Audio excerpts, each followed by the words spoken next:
ಪ್ರಭು, ರಾಮ, ದೇವ, ಭಗವಂತ, ಅಲ್ಲಾಹ್, ಖುದಾ, ಈಶಾ ಅನ್ಯ ನಾಮಗಳೆಲ್ಲ ಒಂದೇ ಶಕ್ತಿಯದ್ದಾಗಿವೆ. ಅವರು ಯಾರು, ಎಲ್ಲಿದ್ದಾರೆ, ಹೇಗೆ ಸಿಗುತ್ತಾರೆ, ಯಾರು ನೋಡಿದ್ದಾರೆ? ಈ ಪ್ರಶ್ನಾರ್ಥಕ ಚಿಹ್ನೆಗಳನ್ನು ಪೂರ್ಣವಾಗಿ ಅಳಿಸಿ ಹಾಕಲು ಅವಶ್ಯವಾಗಿ ಕೇಳಿ ಜಗದ್ಗುರು ತತ್ವದರ್ಶಿ ಸಂತ ರಾಮ್ಪಾಲ್ ಮಹಾರಾಜರ ಅಮೃತ ವಚನಗಳನ್ನು, ಸರ್ವ ಪವಿತ್ರ ಧರ್ಮಗಳ ಪವಿತ್ರ ಶಾಸ್ತ್ರಗಳ ಆಧಾರ ಸಹಿತ. ಪರಮ ಅಂದರೆ ಶ್ರೇಷ್ಠ, ಒಳ್ಳೆಯ ಆತ್ಮ. ಇದು ಒಳ್ಳೆಯ ಆತ್ಮದ ಕೆಲಸವೇ. ಯಾರೊಬ್ಬರ ಮಗಳು ಸತ್ತರೆ ಕೆಲವರಿಗೆ ಕ್ಯಾನ್ಸರ್ ಆಗುತ್ತಿದೆ, ಇಡೀ ಪರಿವಾರವೇ ನಷ್ಟವಾಗುತ್ತದೆ ಒಂದೇ ಆಕ್ಸಿಡೆಂಟ್ನಲ್ಲಿ. ನೂರಾರು ನೆಪ ಮಾಡಿ ಇವನು ದಿನಾಲೂ ತಿನ್ನುತ್ತಾನೆ. ಇದು ಒಬ್ಬ ಪರಮಾತ್ಮನ ಕೆಲಸವೇನು? ಶ್ರೇಷ್ಠ ಆತ್ಮದ ಕೆಲಸವೇನು? ಇವನು ಸ್ವತಃ ಹೇಳುತ್ತಾನೆ 11ನೇ ಅಧ್ಯಾಯದ 32ನೇ ಶ್ಲೋಕದಲ್ಲಿ, ನಾನು ಕಾಲ. ಈಗ ಕಾಲನು ನಮಗೆ ಹೀಗೆ ಕಷ್ಟ ಕೊಡುತ್ತಲೂ ಇದ್ದಾನೆ. ಈಗ ಪರಮಾತ್ಮ ಇತಿ ಉದಾಹರತ ಶ್ರೀಮದ್ ಭಗವದ್ಗೀತೆ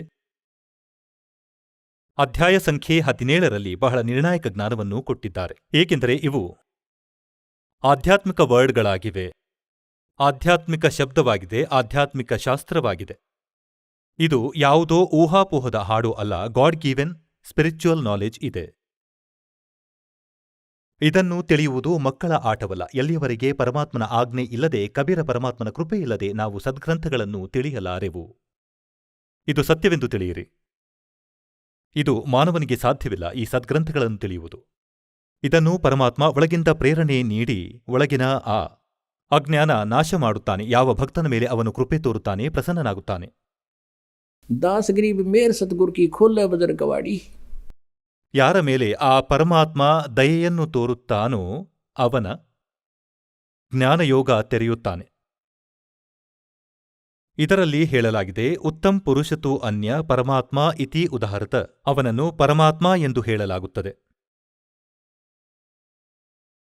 ಈಗ ನೋಡಿ, ಇವನು ಪರಮಾತ್ಮನೇ. ಇವನನ್ನು ಕಟುಕ ಎಂದು ಹೇಳಲಾಗುತ್ತದೆ. ಕಟುಕ ಕುರಿ ಸಾಕಿದಂತೆ. ಎಲ್ಲಾ ಸೌಕರ್ಯಗಳನ್ನು ನೀಡುತ್ತಾನೆ ಆ ಕುರಿಗಳಿಗೆ. ಕೆರೆ ಕಟ್ಟಿಕೊಡುತ್ತಾನೆ, ಗುಡಿಸಲು ಹಾಕಿಕೊಡುತ್ತಾನೆ, ಮೇಲು ಹುಲ್ಲುಗಾವಲು ಮಾಡುತ್ತಾನೆ. ಮತ್ತು ಯಾವಾಗ ಕಟುಕ ಕುರಿಗಳ ಬಳಿ ಹೋಗುತ್ತಾನೆ, ಕುರಿಗಳು ಯೋಚಿಸುತ್ತವೆ, ಇವನು ನಮ್ಮ ಬಹಳ ಒಳ್ಳೆಯ ಮಾಲೀಕ, ನಮಗೆ ಎಷ್ಟು ಸೌಲಭ್ಯಗಳನ್ನು ಮಾಡಿಟ್ಟಿದ್ದಾನೆ. ಮತ್ತು ಅವನು ಅವುಗಳಿಗೆ ಕೈಯಿಂದ ಮುಟ್ಟಿ ಚೆಕ್ ಮಾಡುತ್ತಾನೆ. ಕುರಿಗಳು ಅವನನ್ನು ಪ್ರೀತಿಸುತ್ತವೆ, ನಾಲಗೆಯಿಂದ ನೆಕ್ಕುತ್ತವೆ, ಪ್ರೀತಿಸುತ್ತವೆ, ಏಕೆಂದರೆ ಇವನು ನಮ್ಮ ಒಳ್ಳೆಯ ಮಾಲೀಕನು, ನಮಗೆ ಎಷ್ಟೊಂದು ಕೇರ್ ಟೇಕ್ ಮಾಡುತ್ತಿದ್ದಾನೆ. ಅವುಗಳಿಗೆ ಗೊತ್ತಿಲ್ಲ ಅವನು ಹೀಗೆ ನೋಡುತ್ತಾನೆ, ಅವು ಎಷ್ಟು ಕಿಲೋಗಳಾಗಿರಬಹುದೆಂದು, ಎಷ್ಟು ಮಾಂಸ ಇದೆ ಎಂದು. ಅವು ಯೋಚಿಸುತ್ತವೆ, ಇವನು ನಮ್ಮ ಸೇವೆ ಮಾಡಲು, ಪ್ರೀತಿ ಮಾಡಲು ಬಂದಿದ್ದಾನೆ. ಹಾಗಿದ್ರೆ ನಾವು ಇಲ್ಲಿಯ ಸೌಂದರ್ಯಗಳನ್ನು ನೋಡಿ, ಗೋಡಂಬಿ, ದ್ರಾಕ್ಷಿ, ಸೇಬು, ಕಿತ್ತಳೆ, ಎಷ್ಟು ಸುಂದರ ಉದ್ಯಾನವನ, ತೋಟಗಳು, ಜಲಪಾತಗಳು ಹರಿಯುತ್ತವೆ, ನದಿಗಳು ಹರಿಯುತ್ತವೆ, ಎಷ್ಟು ಸುಂದರ ಇಲ್ಲಿ. ಹಣ್ಣು ಹಂಪಲು ಧಾನ್ಯಗಳಿವೆ, ಭಗವಂತ ಬಹಳ ದಯಾಳು ಎಂದು ನಾವು ಯೋಚಿಸುತ್ತೇವೆ. ಎಷ್ಟೊಂದು ಸೌಲಭ್ಯತೆ ಕೊಟ್ಟಿದ್ದಾನೆ. ಮತ್ತು ಯಾರದೋ ಮಗ ಸಾಯುತ್ತಾನೆ, ಮತ್ತು ಯಾರದೋ ಇಡೀ ಪರಿವಾರ ನಾಶವಾಗುತ್ತದೆ. ಆಗ ಎಲ್ಲಿ ಹೋಗುತ್ತದೆ ಅವನ ದಯೆ? ಪುಣ್ಯಾತ್ಮರಿ, ಈ ಜ್ಞಾನ ಇಂದಿನ ತನಕ ಯಾರೂ ನಮಗೆ ಹೇಳಲಿಲ್ಲ. ಈ ಕಾಲನ ದೂತರು ಸತ್ಯಲೋಕದ ಜ್ಞಾನವನ್ನು ಕೊಡುತ್ತಿದ್ದಾರೆ. 2-3 ಪಂಥಗಳು ನಡೆಯುತ್ತಿವೆ. ಇವ್ರಿಗೆ ಆ ಈ ಕೂಡ ಗೊತ್ತಿಲ್ಲ. ಶ್ರದ್ಧಾಳುಗಳು ಕಣ್ಣು ಮುಚ್ಚಿ ಕುಳಿತಿದ್ದಾರೆ. ಅವರನ್ನು ಪರಮಜ್ಞಾನಿ ಎಂದು ತಿಳಿದು ಅವರಿಗೆ ಆ ಈ ಗೊತ್ತಿಲ್ಲ. ಈಗ ಇದರಲ್ಲಿ ಹೇಳಿದ್ದಾರೆ, ಅವನನ್ನು ಪರಮಾತ್ಮ ಎನ್ನುತ್ತಾರೆ. ಈಗ ಹೇಗೆ? ಪರಮಾತ್ಮ ಭಗವಂತನ ಕೆಲಸವಾಗಿದೆ ಸುಖ ಕೊಡುವುದು, ದುಃಖ ಕೊಡದಿರುವುದು. ಹೀಗೆ ಆ ಕುರಿಗಳು ತಿಳಿಯುತ್ತವೇನೆಂದರೆ, ಇವನು ನಮ್ಮ ದಯಾಳು ಮಾಲೀಕನು. ಮತ್ತು ಅವನಿಗೆ ಸಂಜೆ ಆರ್ಡರ್ ಬಂದಾಗ ಅವನು ನೋಡುವುದಿಲ್ಲ ಯಾರೋ ಯಾರ ಮಗ ಯಾರ ಮಗಳನ್ನು ಕರೆದೊಯ್ಯಬೇಕು, ಯಾರ ತಾಯಿ ಯಾರ ತಂದೆ. ಅವನು ಕೋಲು ಹಿಡಿದು ತೆಗೆದುಕೊಂಡು ಹೋಗುತ್ತಾನೆ, ದಪ್ಪ ದಪ್ಪ ಆರಿಸಿ. ಮತ್ತು ಉಳಿದ ಕುರಿಗಳು ಯಾವಾಗ ಅವನು ಕರೆದೊಯ್ಯುತ್ತಾನೆ ಅವುಗಳಿಗೆ ತಿಳಿಯುತ್ತದೆ, ಒಂದು ಈ ಕಡೆ ಒಂದು ಆ ಕಡೆ ಓಡುತ್ತದೆ ಅಲ್ಲಿಂದ, ಮತ್ತು ಓಡಿಬಿಡುತ್ತವೆ. ಹೋಗುವುದಾದರೂ ಎಲ್ಲಿ? 4 ದಿಕ್ಕುಗಳಲ್ಲಿ. ಭದ್ರ ಬೇಲಿ ಮಾಡಿಟ್ಟಿರುವನು, ಗಡಿ ಮಾಡಿಟ್ಟಿರುವನು, ಅವುಗಳು ಹೋಗಲು ಸಾಧ್ಯವಿಲ್ಲ, ಬೌಂಡ್ರಿ ಮಾಡಿಟ್ಟಿರುವನು. ಹಾಗಾದರೆ ಪುಣ್ಯಾತ್ಮರೇ, ದುಃಖ ಕೊಡದೆ ಕೇವಲ ಸುಖವನ್ನು ಕೊಡುವವನೇ ಪರಮಾತ್ಮನು. ಮತ್ತು ಆ ಪರಮಾತ್ಮ ಸತ್ಯಲೋಕದಲ್ಲಿರುವರು, ಆ ಪರಮೇಶ್ವರ ಸತ್ಯಲೋಕದಲ್ಲಿರುವರು. ಅವರೇ ಪರಮಾತ್ಮನೆಂದು ಕರೆಯಲ್ಪಡುತ್ತಾರೆ. ಯ ಲೋಕತ್ರಯಂ ಆವಿಶ್ಯ ಬಿಭರ್ತಿ ಅವ್ಯ ಈಶ್ವರ. ಅವನು ಮೂರೂ ಲೋಕದೊಳಗೆ ಪ್ರವೇಶಿಸಿ ಎಲ್ಲರ ಧಾರಣೆ ಪೋಷಣೆ ಮಾಡುತ್ತಾನೆ. ಅವನಾಗಿದ್ದಾನೆ ಅವಿನಾಶಿ ಪರಮಾತ್ಮ. ಹಾಗಿದ್ದರೆ ಪುಣ್ಯಾತ್ಮರೇ, ಈಗ ಪ್ರಸಂಗ ನಡೆಯುತ್ತಿದೆ. ಪರಮಾತ್ಮ ಸ್ವತಃ ಬರುತ್ತಾರೆ ಈ ಸತ್ಯಜ್ಞಾನ ಹೇಳುವುದಕ್ಕಾಗಿ. ಮತ್ತು ನಾವು ಇಲ್ಲಿ ಹೇಗೆ ಸಿಕ್ಕಿಕೊಂಡೆವು? ಈ ಜ್ಞಾನವನ್ನೂ ಪರಮಾತ್ಮ ಸ್ವತಃ ಬಂದು ಹೇಳುತ್ತಾರೆ. ಅದಕ್ಕಾಗಿ ಪರಮೇಶ್ವರನು ತನ್ನ ಮೂಲಕ ರಚಿಸಿದ ಸೃಷ್ಟಿಯ ಸ್ವಲ್ಪ ಜ್ಞಾನ ಕೊಟ್ಟಿದ್ದಾರೆ. ಎಲ್ಲಿಯವರೆಗೆ ನಾವು ಈ ತತ್ವಜ್ಞಾನದ ರಹಸ್ಯವನ್ನು ತಿಳಿದುಕೊಳ್ಳುವುದಿಲ್ಲವೋ ಅಲ್ಲಿವರೆಗೂ ನಾವು ಆಧ್ಯಾತ್ಮಜ್ಞಾನ ತಿಳಿಯಲಾರೆವು. ನಾವು ಯಾರು? ಪುಣ್ಯಾತ್ಮರೇ, ಇಂದಿನ ತನಕ ನಾವು ಕೇಳುತ್ತಿದ್ದೆವು ಈ ಋಷಿ ಮಹರ್ಷಿಗಳಿಂದ, ಏನೆಂದರೆ ಆತ್ಮಜ್ಞಾನವಾಗಬೇಕು. ಮತ್ತು ಪರಮಾತ್ಮ ಹೇಳುತ್ತಾರೆ, कूप की छाया और कूप के माही ऐसा आत्मज्ञान। ಹೇಗೆಂದರೆ ಬಾವಿಯ ನೆರಳು ಬಾವಿ ತನಕವೇ ಸೀಮಿತವಾಗಿದೆ, ಹೊರಗೆ ಅದರ ಯಾವ ಪ್ರಯೋಜನವಿಲ್ಲ. ಬಾವಿ ನೆರಳು. कूप की छाया कूप के माही ऐसा आत्मज्ञान। ಆತ್ಮಜ್ಞಾನವಂತೂ ಇದಾಗಿದೆ. ಅಂದರೆ ನಾವು ಯಾರು ಮತ್ತು ಎಲ್ಲಿಂದ ಬಂದಿದ್ದೇವೆ, ನಾವು ಇಲ್ಲಿ ಜೀವಿಸುವ ಉದ್ದೇಶವೇನು, ಇದಾಗಿದೆ ಆತ್ಮಜ್ಞಾನ. ಮತ್ತು ಪುನಃ ಪರಮಾತ್ಮಜ್ಞಾನ ಅಂದರೆ ಆ ಪರಮಾತ್ಮ ಯಾರು, ಎಲ್ಲಿದ್ದಾನೆ, ಹೇಗಿದ್ದಾನೆ, ಹೇಗೆ ಸಿಗುತ್ತಾನೆ, ಅವನನ್ನು ಪಡೆಯುವ ಪ್ರಯತ್ನ ನಾವು ಮಾಡುತ್ತಿದ್ದೇವೆಯೇ, ಅದರಿಂದ ನಮಗೆ ಲಾಭವೇನು? ಇದು ಪರಮಾತ್ಮಜ್ಞಾನ. ಹಾಗಾದರೆ ಇಲ್ಲಿ ಸತ್ಸಂಗದೊಳಗೆ ಆತ್ಮ ಮತ್ತು ಪರಮಾತ್ಮ ಎರಡೂ ಜ್ಞಾನ ತಿಳಿಸಲಾಗುತ್ತದೆ. ಈಗ ಇದೆಲ್ಲರಿಗೂ ತಿಳಿದಿದೆ ನಾವು ಇಲ್ಲಿ ಏಕೆ ಸಿಕ್ಕಿಕೊಂಡಿದ್ದೇವೆ. ನಾವು ಜೀವಾತ್ಮ, ಇವೆಲ್ಲರೂ ಹೇಳುತ್ತಾರೆ ನಾವು ಜೀವಾತ್ಮ, ಮತ್ತು ಜೀವಾತ್ಮದ ಧರ್ಮ ಜನ್ಮ ಮತ್ತು ಮೃತ್ಯು. ಮತ್ತು ನಾವು ಇಲ್ಲಿ ಭಕ್ತಿ ಮಾಡಿ ಸ್ವರ್ಗಕ್ಕೆ ಹೋಗಬೇಕಾಗುತ್ತದೆ. ಸ್ವರ್ಗಕ್ಕೆ ಹೋಗಿ ಏನು ಮಾಡುವುದು? ಅಲ್ಲಿ ನಮ್ಮ ಪುಣ್ಯವನ್ನು ಅನುಭವಿಸುತ್ತೇವೆ, ಮೋಜು ಮಾಡುವೆವು. ಅಲ್ಲಿ ಮೋಜು ಎಷ್ಟು ದಿನ ಮಾಡುವಿರಿ? ಆಯಿತು, ಇಷ್ಟೇ. ಅಲ್ಲಿ ನಿಮ್ಮ ಜೇಬಲ್ಲಿ 4 ಆಣೆಗಳು ಎಷ್ಟು ಇವೆಯೋ ಅಷ್ಟು ಮೋಜು ಮಾಡುವಿರಿ. ನೀವು ಪುಣ್ಯದ ಎಷ್ಟು ಧನವನ್ನು ಭಕ್ತಿ ಮತ್ತು ಸಾಧನೆಯಿಂದ ಜೋಡಿಸಿಕೊಂಡು ಹೋಗುವಿರಿ, ಅದನ್ನು ಸ್ವರ್ಗ ಮಹಾಸ್ವರ್ಗರೂಪಿ ಹೋಟೆಲ್ನಲ್ಲಿ ಖರ್ಚು ಮಾಡಿ ನಷ್ಟ ಮಾಡಿ ಮತ್ತೆ ಮರಳಿ ಬರುವಿರಿ. ಏಕೆಂದರೆ ಅದು ನಿಮ್ಮ ಅನುಭವಿಸುವ ಸಮಯವಾಗಿದೆ, ಸ್ಥಾನವಾಗಿದೆ. ಕರ್ಮವಂತೂ ಈ ಪೃಥ್ವಿ ಮೇಲೆ ಬಂದು ಆಗುವುದು.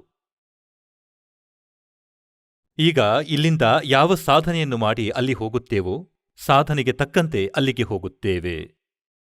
ಮತ್ತು ಅಲ್ಲಿ ನಮ್ಮ ಈ ಸಮಯ ಹಾಳು ಮಾಡಿ ನಮ್ಮ ಪುಣ್ಯವನ್ನು ನಷ್ಟಗೊಳಿಸಿ ನಾವು ಮರಳಿ ಬರುತ್ತೇವೆ. ಹಾಗಿದ್ರೆ ಈ ಜನ್ಮ ಮತ್ತು ಮೃತ್ಯು ಸದಾ ಇರುವುದು. ಮತ್ತು ಇವರು ಅಂತಿಮ ವಿಧಾನ ಮಾಡಿದ್ದಾರೆ. ಏನೆಂದರೆ ಜನ್ಮ ಮತ್ತು ಮೃತ್ಯು ಎಲ್ಲರದೂ ಆಗುತ್ತದೆ. ಮತ್ತು ಯಾರೋ ಮೋಕ್ಷದ ಬಗ್ಗೆ ಹೇಳುತ್ತಾರೆ. ಅವರು ಹೇಳುತ್ತಾರೆ ಏನೆಂದರೆ ಪರಮಾತ್ಮನಲ್ಲಿ ಜೀವಾತ್ಮ ಹೇಗೆ ಸೇರಿಕೊಳ್ಳುತ್ತದೆ ಅಂದರೆ ಹನಿ ನೀರು ಸಮುದ್ರದಲ್ಲಿ ಸೇರಿದಂತೆ. ಪರಮಾತ್ಮನು ನಿರಾಕಾರನು. ಮತ್ತು ಪುನಃ ಹೀಗೆ ಹೇಳುತ್ತಾರೆ, ಸಮಾಧಿಯಲ್ಲಿ ಅವನ ದರ್ಶನವಾಗುತ್ತದೆ. ಹಾಗಾದರೆ ಸಮಾಧಿಯಲ್ಲಿ ದರ್ಶನವಾದರೆ ನಿರಾಕಾರ ಹೇಗಾದನು? ಮತ್ತೆ ಮಾತು ಬದಲಿಸುತ್ತಾರೆ. ಡಿವೈನ್ ಲೈಟ್ ನೋಡಿದೆ, ಡಿವೈನ್ ಲೈಟ್ ಈಶ್ವರನ ಪ್ರಕಾಶ ನೋಡಿದೆ. ಹೇಗೆಂದರೆ ಯಾರೋ ಕುರುಡ ನಾನು ಟ್ಯೂಬ್ಲೈಟ್ ನೋಡಿದೆ, ಟ್ಯೂಬ್ಲೈಟ್ ಎಂದು ಹೇಳುತ್ತಾನೆ. ಮತ್ತು ಅವನನ್ನು ಕೇಳಿದರೆ ಟ್ಯೂಬ್ ಹೇಗಿರುತ್ತದೆ? ಅವನು ಹೇಳುತ್ತಾನೆ ನನಗೆ ಎಲ್ಲಾ ಕಾಣಿಸುತ್ತಿದೆ. ಅವನನ್ನು ಯಾರಾದರೂ ಕೇಳಿದರೆ ಟ್ಯೂಬ್ ಹೇಗಿರುತ್ತದೆ, ಅದರ ಲೈಟ್ ನೋಡಿದೆಯಲ್ಲ? ಆ ಕುರುಡ ಹೇಳುವನು ಟ್ಯೂಬ್ ನಿರಾಕಾರವಾಗಿರುತ್ತದೆ, ಅದಂತೂ ಕಾಣುವುದೇ ಇಲ್ಲ.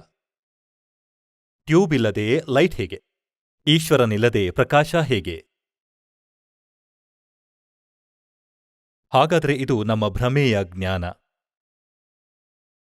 ಆ ಪೂರ್ಣ ಪರಮಾತ್ಮನು 600 ವರ್ಷಗಳ ಮೊದಲೇ ಹೇಳಿದ್ದರು. ಏನು ಹೇಳಿದ್ದರು? धर्मदास ये जग बोराना कोई न जाने पद निर्वाಣ. ಹೇಗೆ ನೀವು ಬೆಳಗ್ಗೆಯ ಸತ್ಸಂಗದಲ್ಲಿ ಋಗ್ವೇದ ಮಂಡಲ ಸಂಖ್ಯೆ 9, ಸೂಕ್ತಿ ಸಂಖ್ಯೆ 86ರ ಮಂತ್ರ 26 ಮತ್ತು 27ರಲ್ಲಿ ಋಗ್ವೇದ ಮಂಡಲ ಸಂಖ್ಯೆ 9 ಸೂಕ್ತಿ 82 ಮಂತ್ರ 1, 2, 3ರಲ್ಲಿ ನೀವು ಕಣ್ಣಾರೆ ನೋಡಿದಿರಿ. ಏನೆಂದರೆ ಆ ಪರಮಾತ್ಮನ ಮಹಿಮೆಯಲ್ಲಿ ಬರೆಯಲಾಗಿದೆ, ಆ ಪರಮೇಶ್ವರ ಮೇಲೆ 3ನೇ ಮುಕ್ತಿಧಾಮದಲ್ಲಿರುತ್ತಾನೆ. ಅವನು ದ್ಯೂಲೋಕದ 3ನೇ ಸ್ಥಾನದಲ್ಲಿ ವಿರಾಜಮಾನನಾಗಿರುತ್ತಾನೆ, ಗದ್ದುಗೆ ಮೇಲೆ. ಅಲ್ಲಿಂದ ವೇಗವಾಗಿ ಅತ್ಯಧಿಕ ಹೆಚ್ಚಿನ ವೇಗದಿಂದ ನಡೆಯುವ ವಸ್ತುವಿನಂತೆ, ಮಿಂಚಿನಂತೆ, ಆಕಾಶದ ಮಿಂಚಿನಂತೆ ವೇಗವಾಗಿ ಬರುತ್ತಾನೆ ಮತ್ತು ಒಳ್ಳೆಯ ಆತ್ಮಗಳಿಗೆ ಪ್ರಾಪ್ತವಾಗುತ್ತಾನೆ, ಒಳ್ಳೆಯ ಆತ್ಮಗಳಿಗೆ ಭೇಟಿಯಾಗುತ್ತಾನೆ, ಶ್ರೇಷ್ಠ ಆತ್ಮಗಳಿಗೆ ಸಿಗುತ್ತಾನೆ. ಹಾಗಾದರೆ ಇಂತಹ ಲೀಲೆ ಯಾವ ಭಗವಂತ ಮಾಡಿಟ್ಟಿರುವನು? ಕಬೀರ ಪರಮೇಶ್ವರರು ಮಾತ್ರ. ಮತ್ತು ಯಾರನ್ನು ನಾವು ಭಗವಂತರೆಂದು ನಂಬುತ್ತಿದ್ದೆವು, ಅವರ ಯಾವುದೇ ಲೀಲೆಯಲ್ಲಿ ವೇದಗಳ ಅನುಸಾರ ಅವರ ಮಹಿಮೆ ಇಲ್ಲ. ಕಬೀರರ ಮಹಿಮೆ ಮಾತ್ರ ವೇದಗಳ ಅನುಸಾರ ಇದೆ. ಒಬ್ಬ ಧರ್ಮದಾಸ ಹೆಸರುಳ್ಳ ಬಹಳ ದೊಡ್ಡ ಧನಿಕ ವ್ಯಕ್ತಿಯಿದ್ದ, ಸೇಠೂ ಆಗಿದ್ದ. ವೈಶ್ಯಕುಲದಲ್ಲಿ ಜನಿಸಿದ್ದರು. ಭಗವಂತ ಶ್ರೀಕೃಷ್ಣ, ಶ್ರೀರಾಮ, ವಿಷ್ಣು, ಶಂಕರರ ದೃಢ ಪೂಜಾರಿಯಾಗಿದ್ದರು. ಅವರು ಏಕೆಂದರೆ ಇದು ಎಲ್ಲರಿಗೂ ತಿಳಿದಿದೆ, ಏನೆಂದರೆ ಗುರುವಿನ ಹೊರತು ಮೋಕ್ಷ ಸಿಗುವುದಿಲ್ಲ. ಇದಕ್ಕಾಗಿ ಗುರುವನ್ನು ಮಾಡಿಕೊಳ್ಳುವುದು ಅನಿವಾರ್ಯವೆಂದು ತಿಳಿದಿದ್ದಾರೆ. ಹಾಗಾಗಿ ರೂಪದಾಸರನ್ನು ಗುರು ಮಾಡಿಕೊಂಡಿದ್ದರು. ಅವರು ಶ್ರೀ ವಿಷ್ಣುವಿನ ಪೂಜಾರಿಯಾಗಿದ್ದರು, ವೈಷ್ಣವ ಸಾಧುವಾಗಿದ್ದರು. ಧರ್ಮದಾಸರು 60 ವರ್ಷದ ಆಸುಪಾಸಿನಲ್ಲಿದ್ದರು. ಹಣದ ಯಾವ ಕೊರತೆ ಇರಲಿಲ್ಲ. ಇಷ್ಟೊಂದು ಹಣವಿತ್ತು ಅವರ ಬಳಿ. ಎಲ್ಲಕ್ಕಿಂತ ದೊಡ್ಡ ಮಾತು ಯೋಚಿಸುವುದೇನೆಂದರೆ, ಪುಣ್ಯಾತ್ಮರೇ, ಇಂತಹ ಧನಿಕ ವ್ಯಕ್ತಿ ಕೂಡ ಭಗವಂತನನ್ನು ಬಯಸುತ್ತಾನೆ ಅಂದರೆ ಅವನು ಬಹಳ ಪುಣ್ಯಕರ್ಮಿ ವ್ಯಕ್ತಿಯಾಗಿರುತ್ತಾನೆ. ಹೇಗೆ ಅವರ ಗುರು ಹೇಳಿದ್ದರು ಅದರ ಮೇಲೆ ಅವರು ದೃಢರಾಗಿದ್ದರು. ಗುರುವಿನ ಒಂದೊಂದು ವಚನವನ್ನು ಫೈನಲ್ ತಿಳಿಯುತ್ತಿದ್ದರು. ಪುಣ್ಯಾತ್ಮರೇ, ಒಂದು ನಿಯಮವಿರುತ್ತದೆ. ಏನೆಂದರೆ, ಶ್ರದ್ಧಾಳು ಅಂದರೆ ಶಿಷ್ಯ ಗುರುವಿನ ವಚನದಲ್ಲಿ ಯಾವುದೇ ರೀತಿಯ ಅವಿಶ್ವಾಸವನ್ನು ಮಾಡಬಾರದು. ಇದು ನಿಯಮವಿರುತ್ತದೆ. ಮತ್ತು ಈ ನಿಯಮದ ದುರುಪಯೋಗ ಮಾಡಿದರು ಈ ನಕಲಿ ಸಂತರು. ಶ್ರದ್ಧಾಳು ಹೇಳುತ್ತಾರೆ, ಗುರು ಹೇಳಿದ್ದು ಸತ್ಯವಾಗಿರುತ್ತದೆ. ಆ ಗುರುವೇ ಸತ್ಯವಿಲ್ಲದಿದ್ದರೆ ಅವರ ಜ್ಞಾನ ಎಲ್ಲಿಂದ ಸತ್ಯವಾಗುವುದು? ಮತ್ತು ಗುರುವೇ ನಕಲಿ ಇದ್ದರೆ ಇವರಿಗೆ ಅ ಇ ಅರಿವಿಲ್ಲ. ಹಾಗಾದರೆ ಇವರ ಜ್ಞಾನ ಸತ್ಯವಿರಲು ಸಾಧ್ಯವೇ ಇಲ್ಲ. ಆದರೆ ಆ ಅಪರಿತ ಶ್ರದ್ಧಾಳು ಅವರನ್ನು ಗುರುವೆಂದು ನಂಬುತ್ತಿದ್ದಾರೆ, ಸದ್ಗುರುವೆಂದು ನಂಬುತ್ತಿದ್ದಾರೆ, ಮತ್ತವರು ಅಜ್ಞಾನಿಗಳಾಗಿದ್ದಾರೆ. ಈಗ ಈ ದಾಸನ ವಚನ ಪ್ರಥಮ ಬಾರಿಗೆ ಕೇಳುವವರು ಹೀಗೆ ಯೋಚಿಸುವರು, ಈ ರಾಮ್ಪಾಲ್ ತನಗೆ ತಾನೇ ದೊಡ್ಡ ವಿದ್ವಾನನೆಂದು ತಿಳಿದಿದ್ದಾನೆ. ಇಲ್ಲ, ದಾಸ ಯಾವ ವಿದ್ವಾನನಲ್ಲ. ಆದರೆ ಗಾಡ್ ಗಿವೆನ್ ಜ್ಞಾನ ಖಂಡಿತವಾಗಿಯೂ ಇದೆ ದಾಸನ ಬಳಿ. ವಿದ್ವಾನರಂತೂ ಪರಮಾತ್ಮ ಇದ್ದಾರೆ ಮತ್ತು ಅವರು ನಮಗೆ ಜ್ಞಾನ ಕೊಟ್ಟಿದ್ದಾರೆ. ಆ ಜ್ಞಾನದ ಡಂಗುರ ಹೊಡೆಯುತ್ತಿದ್ದಾನೆ ಈ ದಾಸನು. ಏನೆಂದ್ರೆ, ಇದು ಹೀಗಿದೆ, ಹೀಗಿದೆ, ಹೀಗೆ ಆಯಿತು, ಭಗವಂತ ಹೇಳಿದ್ದಾರೆ. ಅವನು ಕೊಟ್ಟಂತಹ ಧನವನ್ನು ದಾಸನು ನಿಮಗೆ ಹಂಚುತ್ತಿದ್ದಾನೆ. ಯಾರು ಬಯಸುತ್ತಾರೋ ತೆಗೆದುಕೊಳ್ಳಬಹುದು. ಹೇಗೋ ಆ ಪ್ರೀತಿಯ ಆತ್ಮಕ್ಕೆ ಅವನ ಗುರು ಸಾಧನೆಯನ್ನು ಹೇಳಿದ್ದರು, ಅದರ ಆಧಾರದ ಮೇಲೆ ನಡೆದನು. ಗುರುಗಳು ಹೇಳಿಟ್ಟಿದ್ದರು, ಹರೇ ಕೃಷ್ಣ ಹರೇ ರಾಮ, ರಾಧೇ ಶ್ಯಾಮ ಸೀತಾರಾಮ, ರಾಧೆ ರಾಧೆ ಶ್ಯಾಮ್ ಮಿಲಾದೆ. ಈ ಔಷಧಿ ಕೊಡಿಸಿಟ್ಟಿದ್ದರು. ಈ ಮಂತ್ರಗಳು ಮೋಕ್ಷ ನೀಡುವವು. ಓಂ ನಮಃ ಶಿವಾಯ, ಓಂ ಭಗವತೆ ವಾಸುದೇವಾಯ ನಮಃ. ಗೊತ್ತಿಲ್ಲ, 20-25 ರೀತಿಯ ಮಂತ್ರಗಳನ್ನ ಕೊಟ್ಟಿದ್ದಾರೆ. ಮತ್ತು ಏಕಾದಶಿಯ ವ್ರತ ಮತ್ತು 68 ತೀರ್ಥಗಳಿಗೆ ಹೋಗುವುದು ಅನಿವಾರ್ಯವಾಗಿದೆ. ಈ ರೀತಿ ಆ ಸಾಧಕ ಮತ್ತು ಗೀತೆಯ ನಿತ್ಯಪಾಠ ಮಾಡಬೇಕು. ಹೀಗೆಯೇ ಆ ಧರ್ಮದಾಸರು ಗುರುದೇವರ ಆದೇಶಾನುಸಾರ ಪ್ರತಿದಿನ ಗೀತೆಯ ನಿತ್ಯಪಾಠ ಮಾಡುವರು. ಏಕಾದಶಿಯ ವ್ರತ ಮಾಡುತ್ತಿದ್ದನು ಮತ್ತು ಅವನು 68 ತೀರ್ಥಯಾತ್ರೆ ಮಾಡುವ ಯೋಜನೆಯನ್ನು ಮಾಡಿದನು. ಗುರುಗಳು ಹೇಳಿದ್ದಾರೆ, 68 ತೀರ್ಥಗಳಿಗೆ ಅವಶ್ಯ ಹೋಗಬೇಕು. ಮತ್ತು ಹೀಗೆಯೇ ತಿರುಗುತ್ತಾ ತಿರುಗುತ್ತಾ ಮಥುರಾಗೆ ತಲುಪಿದರು. ಈಗ ದ್ವಾರಿಕಾ ಅವನು ಪಡೆಯಲಾಗಲಿಲ್ಲ, ಏಕೆಂದರೆ ದ್ವಾರಿಕಾ ಸಮುದ್ರದಲ್ಲಿ ಮುಳುಗಿ ಹೋಗಿತ್ತು. ಇಲ್ಲದಿದ್ದರೆ ದ್ವಾರಕೆಯಲ್ಲೂ ಅಲೆದಾಡಿಸುತ್ತಿದ್ದರು. ಶ್ರೀಕೃಷ್ಣ ಒಂದು ಸುಖ ಮಾಡಿ ಹೋದರೇನೆಂದರೆ, ಆ ದ್ವಾರಕೆಯಂತೂ ಇರಲಿಲ್ಲ. ಅಲ್ಲಿ ಒಳ್ಳೆಯದಾಯಿತು. ಇಲ್ಲದಿದ್ದರೆ ಅಲ್ಲೂ ಅಲೆದಾಡಬೇಕಿತ್ತು. ಬಹಳ ದೂರವಿದೆ ಇಲ್ಲಿಂದ. ಹಾಗೆ ಅವನು ಮಥುರಾ ತಲುಪ್ತ. ಮತ್ತು ಅಲ್ಲಿ ಆ ಕೆರೆಯಲ್ಲಿ, ಎಲ್ಲೆಂದರೆ ಹೇಳ್ತಾರೆ ಶ್ರೀಕೃಷ್ಣನು ಅಲ್ಲಿ ಸ್ನಾನ ಮಾಡುತ್ತಿದ್ದನು, ಹಸು ಮೇಯಿಸುತ್ತಿದ್ದನು. ಆ ತೀರ್ಥದಲ್ಲಿ, ಆ ಕೆರೆಯಲ್ಲಿ. ಕೆರೆಗಳ ನೀರನ್ನು ಕತ್ತೆಗಳು ಕುಡಿಯಲಾರವು. ಅದರಲ್ಲಿ ಶ್ರದ್ಧಾಳುಗಳು ಸ್ನಾನ ಮಾಡುವರು ಮತ್ತು ಅದನ್ನು ಕುಡಿಯುವರು. ಈಗ ಆತ್ಮಕ್ಕಂತೂ ಭಗವಂತನ ಆಸೆಯಿದೆ. ಯಾವುದೇ ರೀತಿಯಲ್ಲಿ ಸಿಗಲಿ ಅವನನ್ನು ಪ್ರಾಪ್ತಿಸಿಕೊಳ್ಳಬೇಕು. ಆದರೆ ಅವನ ವೇ ಸರಿಯಿಲ್ಲ, ಮಾಡುವ ಮಾರ್ಗ ಸರಿಯಿಲ್ಲ. ಹಾಗಿದ್ರೆ ಹೇಗೆ ಸಿಗುವನು ಭಗವಂತ? ಈಗ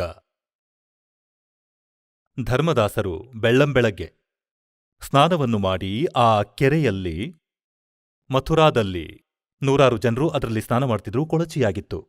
ಅಲ್ಲಿಂದಲೇ ನೀರಿನ ಲೋಟ ತುಂಬಿ ಅದನ್ನು ಅಮೃತವೆಂದು ತಿಳಿದು ಅಲ್ಲಿ ಇಟ್ಟನು. ಲೇಪನವನ್ನು ಮಾಡಿದರು. ಅಂದರೆ ನೆಲವನ್ನು ಪ್ಲಾಸ್ಟರ್ನಂತೆ ಲೇಪಿಸಿದರು. ಹಸುವಿನ ಸಗಣಿಯನ್ನು ಮಣ್ಣಲ್ಲಿ ಸೇರಿಸಿ ಮತ್ತು ಅಲ್ಲಿಯೇ ಕುಳಿತು ನಿತ್ಯ ನಿಯಮ ಮಾಡತೊಡಗಿದರು. ಪರಮಾತ್ಮ ಪೂರ್ಣಬ್ರಹ್ಮ ತನ್ನ ಅನ್ಯ ರೂಪ ಧರಿಸಿ, ಒಬ್ಬ ಜೀವಂತ ಮಹಾತ್ಮನ ರೂಪಧರಿಸಿ ಅಲ್ಲಿಗೆ ತಲುಪಿದರು. ಕುಳಿತರು. ಧರ್ಮದಾಸನಿಗಿಂತ 50 ಅಡಿ ದೂರದಲ್ಲಿ. ಜಿಂದಾ ಮಹಾತ್ಮರನ್ನು ಮುಸಲ್ಮಾನರ ಒಳಗೆ ಜೀವಂತ ಮಹಾತ್ಮ ಎನ್ನುವರು. ಅವರನ್ನು ಜಿಂದ್ ಪೀರ್. ಅವರದು ಕಪ್ಪು ಓವರ್ಕೋಟ್ ಇರುತ್ತದೆ, ಮೊಣಕಾಲಿನ ಕೆಳಗಿನ ತನಕ. ಒಂದು ಪೈಜಾಮ ಪ್ಯಾಂಟ್ ಧರಿಸುತ್ತಾರೆ, ಉದ್ದನೆಯ. ಒಂದು ಟೋಪಿ ತಲೆಯ ಮೇಲೆ, ಕಪ್ಪು ಟೋಪಿ ಮತ್ತು ಕಪ್ಪು ಜೋಳಿಗೆ. ಈಗ ದೂರದಲ್ಲಿ ಕುಳಿತರು ಮತ್ತು ಗಮನವಿಟ್ಟು ಕೇಳುತ್ತಿದ್ದಾರೆ ಗೀತೆಯ ಪಾಠವನ್ನು. ಧರ್ಮದಾಸರು ಬಹಳ ಲಯಬದ್ಧವಾಗಿ ಓದುತ್ತಿದ್ದಾರೆ ಸಂಸ್ಕೃತವನ್ನು. ಮತ್ತು ಹೇಗೆ ಅವನ ಗುರುಗಳು ಅನುವಾದ ಮಾಡಿದ್ದರೋ ಅನುವಾದವನ್ನೂ ಹೇಳುತ್ತಿದ್ದಾನೆ. ಮತ್ತು ಅನುವಾದ ಹೇಳುವುದು ಆರಂಭಿಸಿದ್ದೇಕೆಂದರೆ ಮುಂದೆ ಒಬ್ಬ ಭಕ್ತ ಕುಳಿತಿದ್ದಾನೆ. ಅವನು ಮುಸಲ್ಮಾನನಂತೆ ಕಾಣುತ್ತಾನೆ, ಆದರೆ ನನ್ನ ಮಾತುಗಳಿಂದ ಬಹಳ ಪ್ರಭಾವಿತನಾಗಿದ್ದಾನೆ. ಗಮನವಿಟ್ಟು ಕೇಳುತ್ತಿದ್ದಾನೆ. ಈಗ ಧರ್ಮದಾಸರು ಗೀತೆಯ 7ನೇ ಅಧ್ಯಾಯ ಪೂರ್ತಿ ಓದಿದರು. ಏಕೆಂದರೆ ಇದರಲ್ಲಿ ಒಟ್ಟು 30 ಶ್ಲೋಕಗಳಿವೆ ಮತ್ತು ದೊಡ್ಡದಾದ ಕೆಲವು 8ನೇ ಅಧ್ಯಾಯದ್ದು ಸ್ವಲ್ಪ ಸ್ವಲ್ಪ ಹೇಳಿದನು. ಅಂದರೆ 8ನೇ ಅಧ್ಯಾಯದ 5ನೇ ಮತ್ತು 7ನೇ ಶ್ಲೋಕದಲ್ಲಿ ಗೀತಾಜ್ಞಾನದಾತ ಹೇಳುತ್ತಾರೇನೆಂದರೆ, ಅರ್ಜುನ, ನೀನು ನನ್ನ ಶರಣಕ್ಕೆ ಬಂದುಬಿಡು, ನನ್ನ ಭಕ್ತಿ ಮಾಡು, ನನ್ನನ್ನೇ ಪ್ರಾಪ್ತಿಸುವೆ. ಈ ರೀತಿ ಅವನು ಎಲ್ಲಾ ಕ್ರಿಯೆಗಳನ್ನೂ ಮಾಡಿದ. ಪರಮಾತ್ಮ ಇನ್ನೂ ಹತ್ತಿರ ಬಂದರು ಮತ್ತು ಕೈಜೋಡಿಸಿ ಹೇಳತೊಡಗಿದರು, ತನ್ನನ್ನು ತನಗೇ ಒಬ್ಬ ದಾಸ ಮಾಡಿದ್ದಾರೆ ಭಗವಂತ. ಮತ್ತು ಮುಂದೆ ಕುಳಿತಂತೆ ಹೇಗೆ ವೈಷ್ಣವ ಪಂಥದ ಉಪದೇಶಿಯಾದವರು ಒಂದು ಮಾಲೆಯನ್ನು ಧರಿಸುತ್ತಾರೆ ಕೊರಳಲ್ಲಿ, ಒಂದು ತುಳಸಿಯಿಂದ ತಯಾರಿಸಿದ ತುಳಸಿಯ ಒಂದು ಮಾಲೆ ಮತ್ತು ತಿಲಕ ಹಣೆಯಲ್ಲಿ, ಮತ್ತು ಒಂದು ಧೋತ್ರ ಜುಬ್ಬ ಹಾಗೆಯೇ ಸುತ್ತಿಕೊಳ್ಳುತ್ತಾರೆ, ಬಟ್ಟೆಯಂತಹ. ಹೀಗೆಯೇ ವೇಷಭೂಷ ಹಾಕಿದ್ದರೂ ಸನ್ಯಾಸಿ ವೈರಾಗ್ಯ ಪಡೆದಿದ್ದರು. ಅಂದರೆ ತನ್ನ ಗುರುದೇವರಿಂದ ಸಾಧುರೂಪ ಪಡೆದುಕೊಂಡಿದ್ದರು. ಏಕೆಂದರೆ 60 ವರ್ಷಗಳಿಂದಲೂ ಹೆಚ್ಚು ವಯಸ್ಸಾಗಿತ್ತು. ಒಬ್ಬ ಮಗನಿದ್ದನು. ಅವನು ತನ್ನ ವ್ಯಾಪಾರವನ್ನು ನಡೆಸುತ್ತಿದ್ದನು. ಹಾಗಾಗಿ ಅವನು ಭಕ್ತಿ ಮಾರ್ಗದಲ್ಲಿ ಹೊರಟಿದ್ದನು. ಭಗವಂತನು, ಪರಮೇಶ್ವರನು ಕರಬದ್ಧವಾಗಿ ಹೇಳಿದರೇನೆಂದರೆ, ಹೇ ವೈಷ್ಣವ ಸಾಧು, ಹೇ ಮಹಾತ್ಮ, ನಾನು ಎಲ್ಲ ಕಡೆ ಅಲೆದಾಡಿದೆ, ನನ್ನ ಸಂದೇಹ ನಿವಾರಣೆಯಾಗಲಿಲ್ಲ. ಈಗ ಧರ್ಮದಾಸರು ಪ್ರಸನ್ನರಾದರು. ಹೇಳು ಭಕ್ತ, ಏನು ನಿನ್ನ ಸಮಸ್ಯೆ? ಏನೆಂದರೆ ನನಗೆ ಒಂದು ಪ್ರಶ್ನೆಯ ಉತ್ತರ ಸಿಗಲಿಲ್ಲ. ಯಾರೂ ಹೇಳಲಿಲ್ಲ. ಏನು? ಏನೆಂದರೆ ಬ್ರಹ್ಮನ ತಂದೆ ಯಾರು, ವಿಷ್ಣುವಿನ ತಾಯಿ ಯಾರು ಮತ್ತು ಶಂಕರನ ತಾತ ಯಾರು? ನಮಗೆ ತಿಳಿಸು. ಧರ್ಮದಾಸರು ನಕ್ಕಿದರು ಮೊದಲು. ವಾಹ್ ಸಹೋದರ, ವಾಹ್. ನಿಮಗೆ ನಮ್ಮ ಹಿಂದೂ ಸದ್ಗ್ರಂಥಗಳ ಬಗ್ಗೆ ಗೊತ್ತಿಲ್ಲ. ಇದಕ್ಕಾಗಿ ನೀವು ಹೀಗೆ ಹೇಳುತ್ತಿದ್ದೀರಿ ಭಕ್ತ. ಇವರು ಅಜರಾಮರರು. ಇವರಿಗೆ ಯಾರೂ ತಂದೆ ತಾಯಿಗಳಿಲ್ಲ. ಇವರು ಸರ್ವೇಶ್ವರರು. ಬ್ರಹ್ಮ, ವಿಷ್ಣು, ಶಿವರು ಬಹಳ ಸಮರ್ಥರೂ ಶಕ್ತಿವಂತರು. ಅಜನ್ಮರು. ಇವರಿಗೆ ಯಾರೂ ತಂದೆ ತಾಯಿಗಳಿಲ್ಲ. ಪರಮೇಶ್ವರರು ಹೇಳಿದರೇನೆಂದರೆ, ನೀವು ನಿಮ್ಮ ಸದ್ಗ್ರಂಥಗಳಿಂದ ಪರಿಚಿತರಿಲ್ಲ ಮಹಾತ್ಮರೇ. ಶ್ರೀ ದೇವಿ ಭಾಗವತದಲ್ಲಿ ಓದಿ ನೋಡಿ 3ನೇ ಸ್ಕಂದದಲ್ಲಿ. ಇವರ ಜನ್ಮ ಮೃತ್ಯು ಆಗುತ್ತದೆ, ಇವರು ಅವಿನಾಶಿಗಳಲ್ಲ. ಈಗ ಆ ಸಮಯದಲ್ಲಿ ಇವೆಲ್ಲ ಸಂಸ್ಕೃತದಲ್ಲಿದ್ದವು. ಆಗ ಅವನು ಒಬ್ಬ ಬ್ರಾಹ್ಮಣನಿಗೆ ಕೇಳಿದ, ಬ್ರಾಹ್ಮಣ, ಇದರಲ್ಲಿ ಎಲ್ಲಾದರೂ ಬರೆದಿದೆಯೇ? ಆಗ ಬ್ರಾಹ್ಮಣ ಓದಿ ಹೇಳಿದ 3ನೇ ಸ್ಕಂದದಲ್ಲಿ. ಬ್ರಾಹ್ಮಣ ಓದುತ್ತಾ ಓದುತ್ತಾ ಒಮ್ಮೆಲೆ ಸುಮ್ಮನಾದ. ಹೇಳತೊಡಗಿದ, ಬರೆದಿದೆ, ಆದರೆ ಇದು ಹಾಗೇ ಬರೆದಿರಬಹುದು. ಈಗ ಧರ್ಮದಾಸರಿಗೆ ಆ ಮಾತು ಚುಚ್ಚಿತು. ಹೀಗೆ ಹೇಗೆ ಬರೆಯಲಾಯಿತು ಗೀತೆ ಮತ್ತು ಪುರಾಣಗಳಲ್ಲಿ? ಮತ್ತೆ ಪರಮಾತ್ಮ ಹೇಳಿದರೇನೆಂದರೆ, ಮಾತು ಕೇಳು. ನೀವು 7ನೇ ಅಧ್ಯಾಯ ಓದುತ್ತಿದ್ದೀರಾ. 7ನೇ ಅಧ್ಯಾಯದಲ್ಲಿ ಗೀತೆಯನ್ನು ಓದುವುದರಿಂದ ಏನು ಲಾಭವಾಗುವುದು ನಿಮಗೆ? ಒಂದು ವೇಳೆ ನಾನೂ ಓದಲಾರಂಭಿಸಿದರೆ ನಿಮ್ಮ ಅನುಯಾಯಿ ಆಗುವೆ. ಗೀತೆಯ ನಿತ್ಯ ಪಠನದಿಂದ ಏನು ಲಾಭವಾಗುವುದು, ಇದನ್ನು ಹೇಳು ನನಗೆ. ಧರ್ಮದಾಸರು ಹೇಳಿದರು, ಇದರಿಂದ ಮೋಕ್ಷವಾಗುವುದು. ಒಬ್ಬ ರಾಜನು ಓದಿದ್ದ, ಅವನಿಗೆ ಸಂತಾನವಾಯಿತು, ಅವನು ಹೀಗೆ ಓದಿದ್ದ, ಅವನಿಗೆ ಹೀಗಾಯಿತು. ಪರಮಾತ್ಮ ಪ್ರಶ್ನೆ ಮಾಡಿದ್ದೇನೆಂದರೆ, ಯಾರೋ ಒಬ್ಬ ರೈತನ ಮಗನಿದ್ದ. ವೃದ್ಧಾವಸ್ಥೆಯಲ್ಲಿ ಒಬ್ಬ ಮಗ ಹುಟ್ಟಿದನು, ಒಬ್ಬನೇ ಒಬ್ಬ. ಈಗ ರೈತ ಯೋಚಿಸಿದ, ನನ್ನ ಮೃತ್ಯುವಿನ ಬಳಿಕ ಈ ನನ್ನ ಮಗನು ನನ್ನ ವ್ಯವಸಾಯದಿಂದ ಅಪರಿಚಿತನಾಗಬಾರದು. ಇವನು ಯುವಕನಾಗುವಷ್ಟರಲ್ಲಿ ನನ್ನ ಮೃತ್ಯುವಾಗುವುದು. ಅವನು ತನ್ನ ಎಲ್ಲಾ ಅನುಭವ ಪುಸ್ತಕದ ಒಂದು ಹಾಳೆಯಲ್ಲಿ ಬರೆದ. ಹೇಳಿದ, ಮಗನೇ, ನೀನು ದೊಡ್ಡವನು ಹಾಗೂ ಬುದ್ಧಿವಂತನಾಗಿ ಹೊಲ ಮಾಡತೊಡಗಿದಾಗ ನನ್ನ ಈ ಬರವಣಿಗೆಯನ್ನು ಅವಶ್ಯವಾಗಿ ಓದು. ಈಗ ಆ ರೈತನ ಮಗ ಅದನ್ನು ಓದುತ್ತಿದ್ದಾನೆ. ತನ್ನ ತಂದೆಯ ಮೃತ್ಯುವಿನ ಬಳಿಕ ಅವರ ಮೂಲಕ ಕೊಟ್ಟಂತಹ ಅನುಭವ ಬರವಣಿಗೆ ಡೈಲಿ ಓದುತ್ತಿದ್ದಾನೆ. ಹಾಗಾದರೆ ಅದನ್ನು ದಿನಾಲೂ ಓದುವ ಅವನ ಉದ್ದೇಶವೇನು?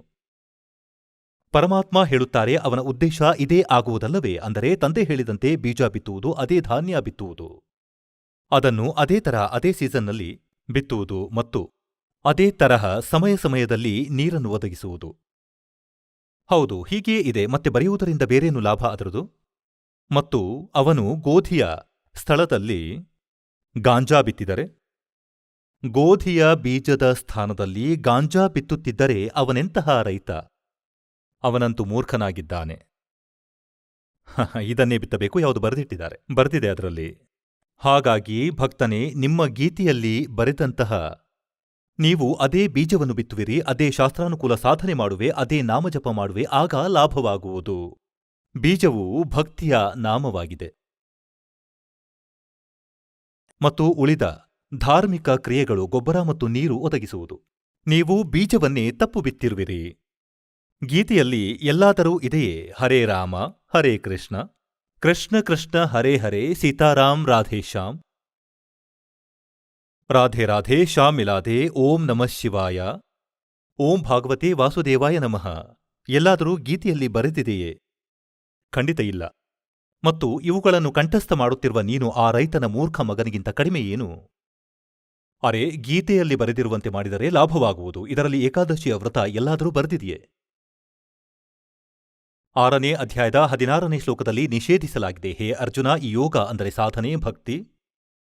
ಅಧಿಕ ತಿನ್ನುವವನು ಮತ್ತು ಏನೂ ತಿನ್ನದಿರುವವನು ಎಂದಿಗೂ ಸಫಲನಾಗುವುದಿಲ್ಲ. ಏನೂ ತಿನ್ನದೆ ಏಕಾದಶಿಯ ವ್ರತ ಮಾಡಿ ಇಡೀ ದಿನ ಹಸಿವಿನಿಂದ ಸಾಯುತ್ತೀರಿ ನೀವು.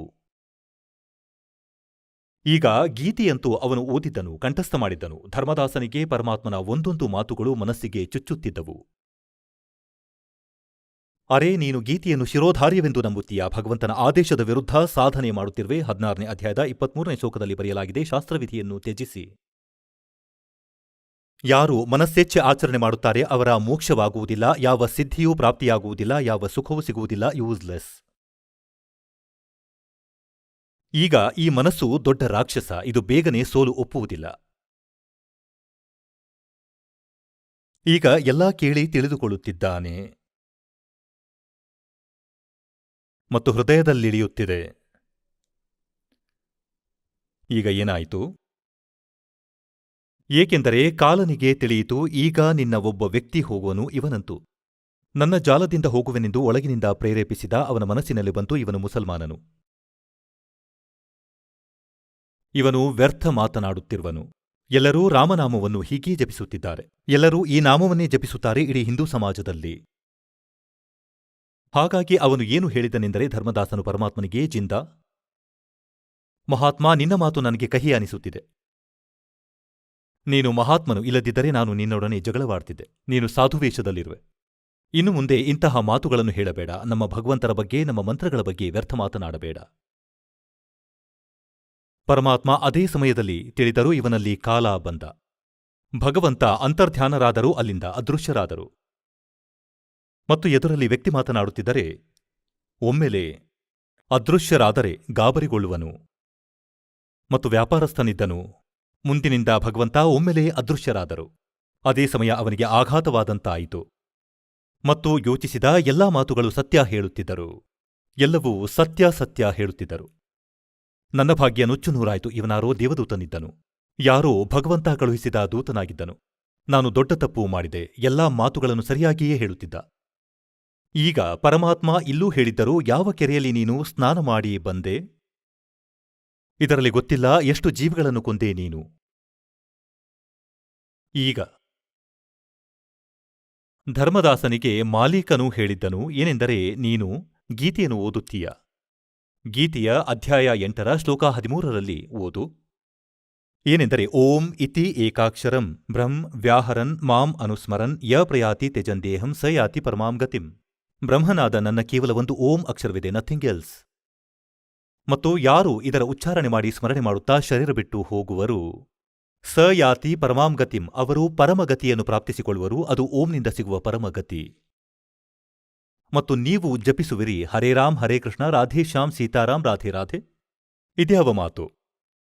ಈಗ ಯಾರೋ ಪ್ರಶ್ನೆ ಮಾಡಿದರು ಕೃಷ್ಣನ ಪೂಜಾರಿಗೆ. ಏನೆಂದರೆ, ತಮ್ಮ ಇಷ್ಟದೈವ ಯಾರು? ಆರಂಭದಲ್ಲಿ ಹೀಗೆ ಹೇಳಿದ, ರಾಧೇ. ಮತ್ತೆ ಹೇಳಿದ, ಶ್ರೀಕೃಷ್ಣ ನನ್ನ ಇಷ್ಟ. ನಿನ್ನ ಇಷ್ಟದೈವವಂತೂ ರಾಧೆಯಾದಳು. ಶ್ರೀಕೃಷ್ಣ ಹೇಗಾದ? ವಿಚಿತ್ರ ಮಾತು ಹೇಳುತ್ತಿದ್ದಾರೆ, ಬುದ್ಧಿ ಇಲ್ಲದೆ. ಈಗ ರಾಧೆ ಶ್ರೀಕೃಷ್ಣನ ಪ್ರಿಯತಮೇ ಆಗಿದ್ದಳು. ಯಾರಾದರೂ ಸ್ನೇಹಿತ ಅವನಿಗಿಂತ ಮೊದಲು ಅವನ ಪ್ರಿಯತಮೆಯ ಹೆಸರು ಹೇಳಿದರೆ ಜಗಳವೇ ನಡೆಯುವುದು. ಸ್ನೇಹವಂತೂ ಅಲ್ಲಿಯೇ ಮುರಿಯುವುದು. ಏನೆಂದರೆ, ಅವರು ಶ್ರೀಕೃಷ್ಣನ ಪೂಜೆ ಮಾಡಿ ರಾಧೆಯಲ್ಲಿ ಶ್ರದ್ಧೆ ತೋರುತ್ತಿದ್ದಾರೆ. ಹೇ ನಿನ್ನ, ವಿಚಿತ್ರವಾಯಿತು, ನಿನಗೇನಾದರೂ ತಲೆ ಇದೆಯೇ? ಅವನು ಹೀಗೆಯೇ ಹೇಳಿದ್ದನು. ಧರ್ಮದಾಸನು ಯಾವಾಗ ಪರಮಾತ್ಮನು ಕೂಡ ಇದನ್ನೇ ಹೇಳಿದ್ದರೂ ತಿಳಿಸಿದ್ದರು. ಆಗ ಅವನು ಎಲ್ಲಾ ಮಾತುಗಳನ್ನು ಒಪ್ಪಿಕೊಂಡ, ಸತ್ಯವೆನಿಸಿತು. ಆಗ ಬೆಳಗ್ಗೆ ಆ ಕ್ರಿಯೆಗಳು ಆಗಲಿಲ್ಲ ಆ ಭಕ್ತನಿಂದ. ಪ್ರತಿದಿನ ಮಾಡುತ್ತಿರುವಂತಹ ಹೀಗೆ ಯೋಚಿಸುತ್ತಾನೆ, ಹೇ ಭಗವಂತ. ಅವನು ಒಂದು ಬಾರಿ ಮತ್ತೆ ಬಂದರೆ ಒಳಗಿನಿಂದ ಇಡೀ ರಾತ್ರಿ ಒದ್ದಾಡುತ್ತಲೇ ಇದ್ದನು. ಒಂದು ಬಾರಿ, ಭಗವಂತ, ಹೇ ಪರಮಾತ್ಮ, ಯಾರಾಗಿದ್ದರೂ ಅವರು, ಹೀಗೆ ನಾನು ಅರಿಯಲಾರೆನು. ಒಂದು ಬಾರಿ ಮತ್ತೆ ಬಂದು ಬಿಡು.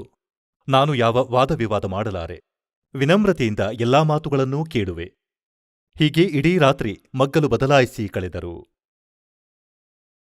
ಮತ್ತು ಪೂಜೆ ಮಾಡಲಿಲ್ಲ ಮತ್ತು ಕೆರೆಯಲ್ಲಿ ಸ್ನಾನ ಮಾಡಲು ಮನಸ್ಸಾಗಲಿಲ್ಲ. ಮಥುರಾದ ಕೆರೆಯಲ್ಲಿ ಸಮಯಕ್ಕೆ ಸರಿಯಾಗಿ ಎದ್ದು ಅಡುಗೆಯನ್ನು ಮಾಡತೊಡಗಿದ. ಕಟ್ಟಿಗೆ ಉರಿಸಿ. ಹೇಗೆ ಸಂಜೆ ಕಾಡಿನಿಂದ ಕಟ್ಟಿಗೆ ಮುರಿದು ತಂದಿದ್ದನು. ಇಟ್ಟಿಗೆಯ ಒಲೆ ಮಾಡಿದ್ದನು. ಕಚ್ಚಾ ಪಕ್ಕ ಅದರೊಳಗೆ ಒಂದು ದಪ್ಪ ಕಟ್ಟಿಗೆ ಇಟ್ಟು ಜೊತೆಗೆ ಸಣ್ಣಪುಟ್ಟ ಕಟ್ಟಿಗೆ ಸೇರಿಸಿ ಬೆಂಕಿ ಹೊತ್ತಿಸಿದನು. ತಿಂಡಿ ಮಾಡಲಾರಂಭಿಸಿದ. ರೊಟ್ಟಿ ಮಾಡಿದ, ಪಲ್ಯ ಮಾಡಿದ. ಆ ಕಟ್ಟಿಗೆಗಳು ಉರಿಯುತ್ತಾ ಉರಿಯುತ್ತಾ ಹತ್ತಿರ ಬಂದಾಗ ದಪ್ಪ ಕಟ್ಟಿಗೆ ಉದ್ದವಾಗಿತ್ತು, 2-3 ಅಡಿ. ಅದು ಉರಿಯುತ್ತಾ ಉರಿಯುತ್ತಾ ಹತ್ತಿರ ಬಂತು. ಎಂಡ್ ಅದರ ಮುಂದೆ ಬಂದಿತು. ಧರ್ಮದಾಸನಿಗೆ ತುದಿ ಕಾಣಿಸಿತು. ಆ ದಪ್ಪ ಕಟ್ಟಿಗೆಯ ಅದು ಮಧ್ಯದಲ್ಲಿ ಟೊಳ್ಳಾಗಿತ್ತು. ಹೋಲು ಇತ್ತು ಅದರಲ್ಲಿ, ಅಂದರೆ ಕಟ್ಟಿಗೆಗಳಲ್ಲಿ ರಂಧ್ರದಂತೆ ಇರುತ್ತದೆ. ಮತ್ತು ಸ್ವಲ್ಪ ಸ್ವಲ್ಪ ಒದ್ದೆ ಇತ್ತು. ಈಗ ಆ ಕಡೆ ಸೂರ್ಯೋದಯವಾಗತೊಡಗಿತು. ಈಗ ಏನು ನೋಡುತ್ತಾರೆಂದರೆ, ಧರ್ಮದಾಸರು ಆ ಕಟ್ಟಿಗೆಯೊಳಗೆ ಟೊಳ್ಳಾಗಿತ್ತು, ರಂಧ್ರವಿತ್ತು ಸ್ವಲ್ಪ ಸ್ವಲ್ಪ ಒಳಗೆ. ಅಲ್ಲಿಂದ ಇರುವೆಗಳು ಹೊರಬರುವ ಪ್ರಯತ್ನ ಮಾಡುತ್ತಿದ್ದವು. ಅವುಗಳ ಬಾಯಲ್ಲಿ ಮೊಟ್ಟೆಗಳಿದ್ದವು. ಮತ್ತು ಹೊರಬರುವ ಪ್ರಯತ್ನ ಮಾಡುತ್ತಿರುವಾಗ ಕಟ್ಟಿಗೆಯ ಎಂಡ್ನಲ್ಲಿ ಕೊನೆಯಲ್ಲಿ ಒಂದು ದ್ರವ್ಯ ಪದಾರ್ಥವು ಕುದಿಯುತ್ತಾ ಇದೆ. ಕಟ್ಟಿಗೆಯು ಬಿಸಿಯಾದಂತೆ ಕುದಿಯುತ್ತಿದೆ ಹೊರಭಾಗದ ಮೇಲೆ. ಮುಂದೆ ಹೋದರೆ ಬೆಂಕಿ ಉರಿಯುತ್ತಿದೆ ಕಟ್ಟಿಗೆಯಲ್ಲಿ. ಅವು ಹೊರಗೆ ಹೋದರೆ ಅಲ್ಲಿ ಅದರಲ್ಲಿ ಬಿದ್ದು ದ್ರವ್ಯದ ಮೇಲೆ ಚಟಕ್ ಮಟಕ್ ಸುಡುತ್ತಿವೆ. ಈಗ ಧರ್ಮದಾಸರು ಗಾಬರಿಗೊಂಡರು. ಅವರು ತಕ್ಷಣ ಆ ಕಟ್ಟಿಗೆಯನ್ನು ಆರಿಸಿಬಿಟ್ಟರು. ನೀರು ಹಾಕಿ ಎಲ್ಲಾ ಬೆಂಕಿ ಆರಿಸಿದರೂ ಎಷ್ಟು ಅಡಿಗೆಯಾಗಿತ್ತೋ ಅಷ್ಟನ್ನೇ ಮಾಡಿದರೂ ಉಳಿದದ್ದು ಮಾಡಲಿಲ್ಲ. ಈಗ ಅವನು ಯೋಚಿಸ್ತಾ, ಹೇ ಭಗವಂತ, ಇಂದು ಗೊತ್ತಿಲ್ಲ ಎಷ್ಟು ಜೀವ ಸುಟ್ಟು ಸತ್ತು ಹೋದವು ಇದರೊಳಗೆ. ಇಷ್ಟೊಂದು ಉದ್ದ ಕಟ್ಟಿಗೆ ಇತ್ತು, ಮತ್ತೀಗ ಇಷ್ಟೇ ಶೇಷ ಉಳಿದಿದೆ. ಮತ್ತು ಇದರಲ್ಲಿ ಎಲ್ಲಾ ಇರುವೆಗಳು ತುಂಬಿದ್ದವು, ಸುಟ್ಟು ಹೋದವು, ಅವುಗಳ ಮಕ್ಕಳು ಸುಟ್ಟು ಹೋದವು. ಈ ಪಾಪದ ಊಟವನ್ನು ನಾನಿಂದು ತಿನ್ನುವುದಿಲ್ಲ. ಇದನ್ನು ಯಾರಾದರೂ ಸಾಧು ಸಂತರಿಗೆ ತಿನ್ನಿಸುವೆನು, ನಾನಿಂದು ಊಟ ಮಾಡುವುದಿಲ್ಲ. ಹೀಗೆ ಯೋಚಿಸಿ ಆ ಎಲ್ಲಾ ಊಟ ಎತ್ತಿಕೊಂಡು ನಡೆದನು ಸಾಧು ಸಂತರ ಹುಡುಕಾಟದಲ್ಲಿ. ನಾವು ಸಾಧು ಸಂತರೆಂದು ಯಾರನ್ನು ಹೇಳುತ್ತೇವೆ? ಯಾರೋ ದೊಡ್ಡ ದೊಡ್ಡ ಗಡ್ಡ ಮೀಸೆ ಇಟ್ಟಿರುತ್ತಾರಲ್ಲ, ಮೇಲೆ ದೊಡ್ಡ ಜಟೆ ಇಟ್ಟಿರುತ್ತಾರೆ, ಒಂದು ಲಂಗೋಟಿ ಕಟ್ಟಿರುತ್ತಾರೆ ಮತ್ತು ನಗ್ನರಾಗಿ ಕುಳಿತುಕೊಳ್ಳುವರು. ಅಥವಾ ಪೂರ್ತಿ ಕಾವಿ ಬಟ್ಟೆ, ಕೇಸರಿ ಬಟ್ಟೆ ಇರುವುದು, ತಲೆಯನ್ನು ಬೋಳಿಸಿದವರು, ಮಾಲೆ ಧರಿಸಿದವರು, ಇಂತಹವರನ್ನು ನಾವು ಸಂತರೆನ್ನುತ್ತಿದ್ದೆವು. ಅವನು ಯಾವ ದೃಷ್ಟಿಕೋನದಿಂದ ಸಾಧು ಸಿಗಲೆಂದು ನಂಬಿದ್ದನು, ಪರಮಾತ್ಮ ಅದೇ ರೂಪ ಧರಿಸಿದರು. ಒಬ್ಬ ಹಿಂದೂ ಸಂತನ ರೂಪ ಧರಿಸಿ ಒಂದು ಮರದ ಕೆಳಗೆ ಕುಳಿತರು. ಧರ್ಮದಾಸರು ನೋಡಿದರು. ಯೋಚಿಸಿದರೇನೆಂದರೆ ಮಹಾತ್ಮ ಹತ್ತಿರದಲ್ಲಿಯೇ ಸಿಕ್ಕಿದರು. ಹೋಗಿ ಎಲ್ಲ ತಟ್ಟೆ ಹೇಗಿತ್ತೋ ಹಾಗೆ ಎಲ್ಲ ಆಹಾರ ಪದಾರ್ಥ ಇಟ್ಟನು. ಮಹಾತ್ಮರೇ, ಊಟ ಮಾಡಿ, ಹಸಿವು ಆಗಿರಬಹುದು. ಹೌದು ಧರ್ಮದಾಸರೇ, ಹಸಿವಾಗಿದೆ ಸಹೋದರ. ನಿನ್ನೆಯಿಂದ ನಾನು ಆಹಾರ ಸೇವಿಸಿಲ್ಲ.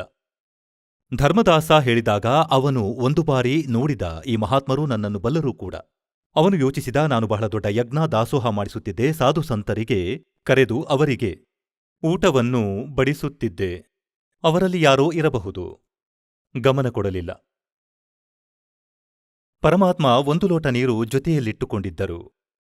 ಅದರಲ್ಲಿನ ನೀರು ತೆಗೆದುಕೊಂಡು ಹಾಗೆಯೇ ಚಿಮುಕಿಸಿ ಒಂದು ಮಂತ್ರ ಬಡಬಡಿಸಿದರು ಇಡೀ ಊಟದ ಮೇಲೆ. ಅದೇ ಸಮಯ ಎಲ್ಲಾ ಊಟದ ಇರುವೆಗಳಾದವು ಮತ್ತು ಇಡೀ ತಟ್ಟೆ ಕಪ್ಪಾಯಿತು.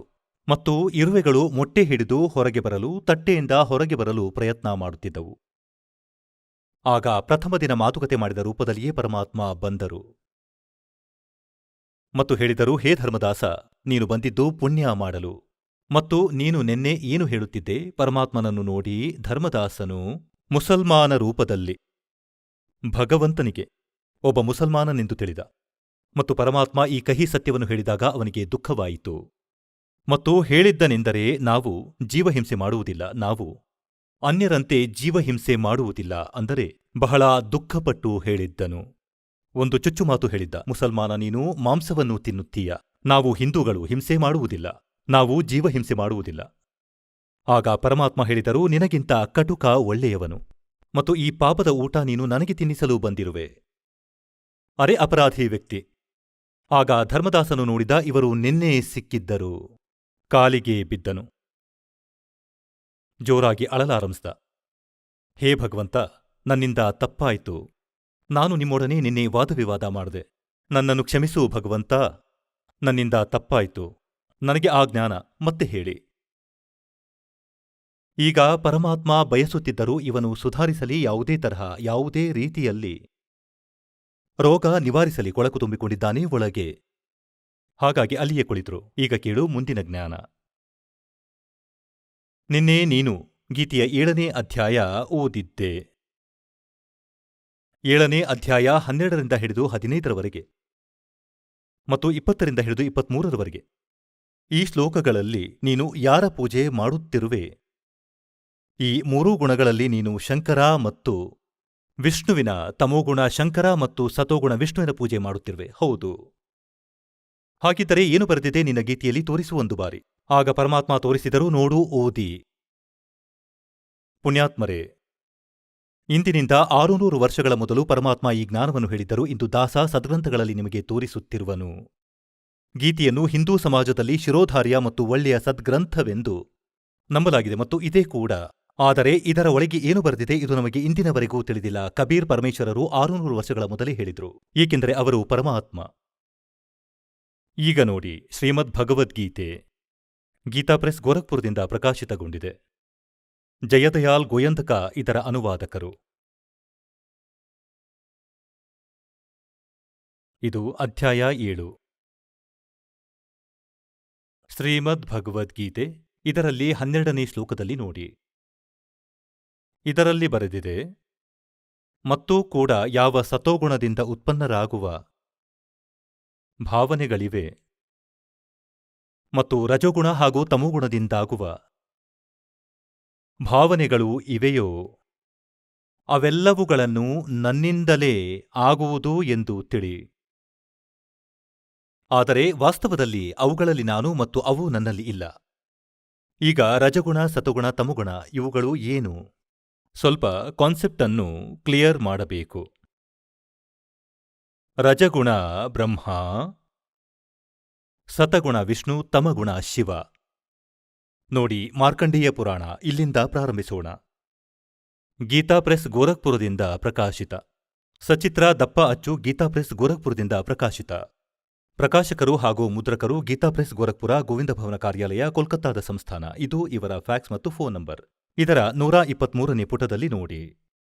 ನಾವು 122ರಿಂದ ಆರಂಭಿಸೋಣ. ಮೊದಲು ಇಲ್ಲಿ ನೋಡಿ. ಈಗ ಮಾರ್ಕಂಡೇಯ ಹೇಳಿದರು, ಮುನೇ. ಈಗ ಇಲ್ಲಿ ಓದೋಣ 123ರಲ್ಲಿ. ಈ ರೀತಿ ಸ್ವಯಂಭೂ ಪರಮಾತ್ಮನ 3 ಅವಸ್ಥೆಗಳು ಇವೆ. ರಜೋಗುಣ ಪ್ರಧಾನ ಬ್ರಹ್ಮ, ತಮೋಗುಣ ಪ್ರಧಾನ ರುದ್ರ, ಸತ್ವಪ್ರಧಾನ ವಿಶ್ವಪಾಲಕ ವಿಷ್ಣು. ಇವರೇ 3 ದೇವರುಗಳು ಮತ್ತು ಇವೇ 3 ಗುಣಗಳು. ಸ್ಪಷ್ಟವಾಯಿತು. ಬ್ರಹ್ಮ, ವಿಷ್ಣು, ಮಹೇಶರೆಂದು ಹೇಳಿ ಅಥವಾ 3 ಗುಣಗಳೆಂದು ಹೇಳಿ. ರಜೋಗುಣ ಹೇಳಿ, ಸತೋಗುಣ ಹೇಳಿ, ತಮೋಗುಣ ಹೇಳಿ. ಇವರೇ 3 ದೇವರುಗಳು ಮತ್ತು ಇವೇ 3 ಗುಣಗಳು. ಇದಕ್ಕಿಂತ ಚೆನ್ನಾಗಿ ಕಾನ್ಸೆಪ್ಟ್ ಯಾವುದರಲ್ಲೂ ಕ್ಲಿಯರ್ ಆಗಲು ಸಾಧ್ಯವಿಲ್ಲ ಮತ್ತು ತೋರಿಸುತ್ತೇನೆ. ಈಗ ಇವನು ಹೇಳುತ್ತಿದ್ದಾನೆ, ಈ 3 ಗುಣಗಳಿಂದ ಏನಾಗುತ್ತಿದೆಯೋ ಅದರ ಮುಖ್ಯ ಕಾರಣ ನಾನೇ ಆಗಿರುವೆ. ಕಾಲ ಹೇಳುತ್ತಿದ್ದಾನೆ, ಗೀತೆಯ ಜ್ಞಾನ ಯಾರು ಕೊಡುತ್ತಿದ್ದಾರೆ? ಶ್ರೀಕೃಷ್ಣನಲ್ಲಿ ಪ್ರವೇಶಿಸಿ. ಈ ಕಾಲ ಹೇಳುತ್ತಿದ್ದಾನೆ. ಮತ್ತು ಇವನು ಹೇಳುತ್ತಿದ್ದಾನೆ, ಇಲ್ಲಿ ಏನೇ ಆಗುತ್ತಿದೆಯೋ ರಜಗುಣ ಬ್ರಹ್ಮನಿಂದ ಉತ್ಪತ್ತಿ. ಅಂದರೆ ಎಲ್ಲಾ ಜೀವಿಗಳು ಈ ರಜಗುಣದ ಇಂಜೆಕ್ಷನ್ನ ಪ್ರಭಾವದಿಂದ ನಾವು ಸಂತಾನ ಉತ್ಪತ್ತಿ ಮಾಡುತ್ತೇವೆ. ಇಲ್ಲಿಯ ಸುಖ ಮತ್ತು ಸೌಲಭ್ಯದ ಇದರ ಇಚ್ಛೆ ಮಾಡುತ್ತೇವೆ. ಇದು ರಜೋಗುಣ ಬ್ರಹ್ಮನ ಪ್ರಭಾವದಿಂದ. ಮತ್ತು ಸ್ಥಿತಿ, ಮೋಹ, ಮಮತೆಯಲ್ಲಿ ನಾವು ಪರಸ್ಪರ ಸಿಲುಕಿಕೊಂಡಿದ್ದೇವೆ. ಇದು ಜೀವಿಯ ಸಾಮರ್ಥ್ಯದಲ್ಲಿ ಇಲ್ಲ. ಮತ್ತು ಸಂಹಾರ ತಮೋಗುಣ ಶಿವನಿಂದ. ಮತ್ತೆ ಹೇಳುತ್ತಾನೆ, ಇದರ ಮುಖ್ಯ ಕಾರಣವೇ ನಾನಾಗಿದ್ದೇನೆ. ನನ್ನ ಕಾರಣದಿಂದಲೇ ನಡೆಯುತ್ತದೆ, ಏಕೆಂದರೆ ಇವನಿಗೆ ಶಾಪವಿದೆ. 1,00,000 ಮಾನವ ಶರೀರವುಳ್ಳ ಜೀವಾತ್ಮಗಳನ್ನು ನಿತ್ಯ ಆಹಾರ ಮಾಡುವ. ಹೇಳುತ್ತಾನೆ, ಈ 3 ಮುಖ್ಯ ಕಾರಣ ನಾನೇ ಆಗಿರುವೆ, ಆದರೆ ನಾನು ಇವರಿಂದ ಬೇರೆ ಹೊರಗೆ ಇರುವೆ. 21ನೇ ಬ್ರಹ್ಮಾಂಡದಲ್ಲಿ ಮತ್ತು ಈ ಬ್ರಹ್ಮಾಂಡದ ಅಂತಿಮ ತುದಿಯಲ್ಲಿ ಗುಪ್ತಸ್ಥಾನದಲ್ಲಿರುತ್ತಾನೆ. ಅದಕ್ಕಾಗಿ ನೋಡಿ ಶಿವಪುರಾಣ, ಸಂಕ್ಷಿಪ್ತ ಶಿವಪುರಾಣ. ಮತ್ತು ಇದು ಗೀತಾ ಪ್ರೆಸ್ ಗೋರಖ್ಪುರದಿಂದ ಪ್ರಕಾಶಿತವಾಗಿದೆ. ಇದರ ಅನುವಾದಕರು ಹನುಮಾನ್ ಪ್ರಸಾದ್ ಪೋದ್ದಾರ್. ಗೀತಾ ಪ್ರೆಸ್ ಗೋರಖ್ಪುರದಿಂದ ಇದು ಪ್ರಕಾಶಿತವಾಗಿದೆ ಮತ್ತು ಮುದ್ರಿತವಾಗಿದೆ.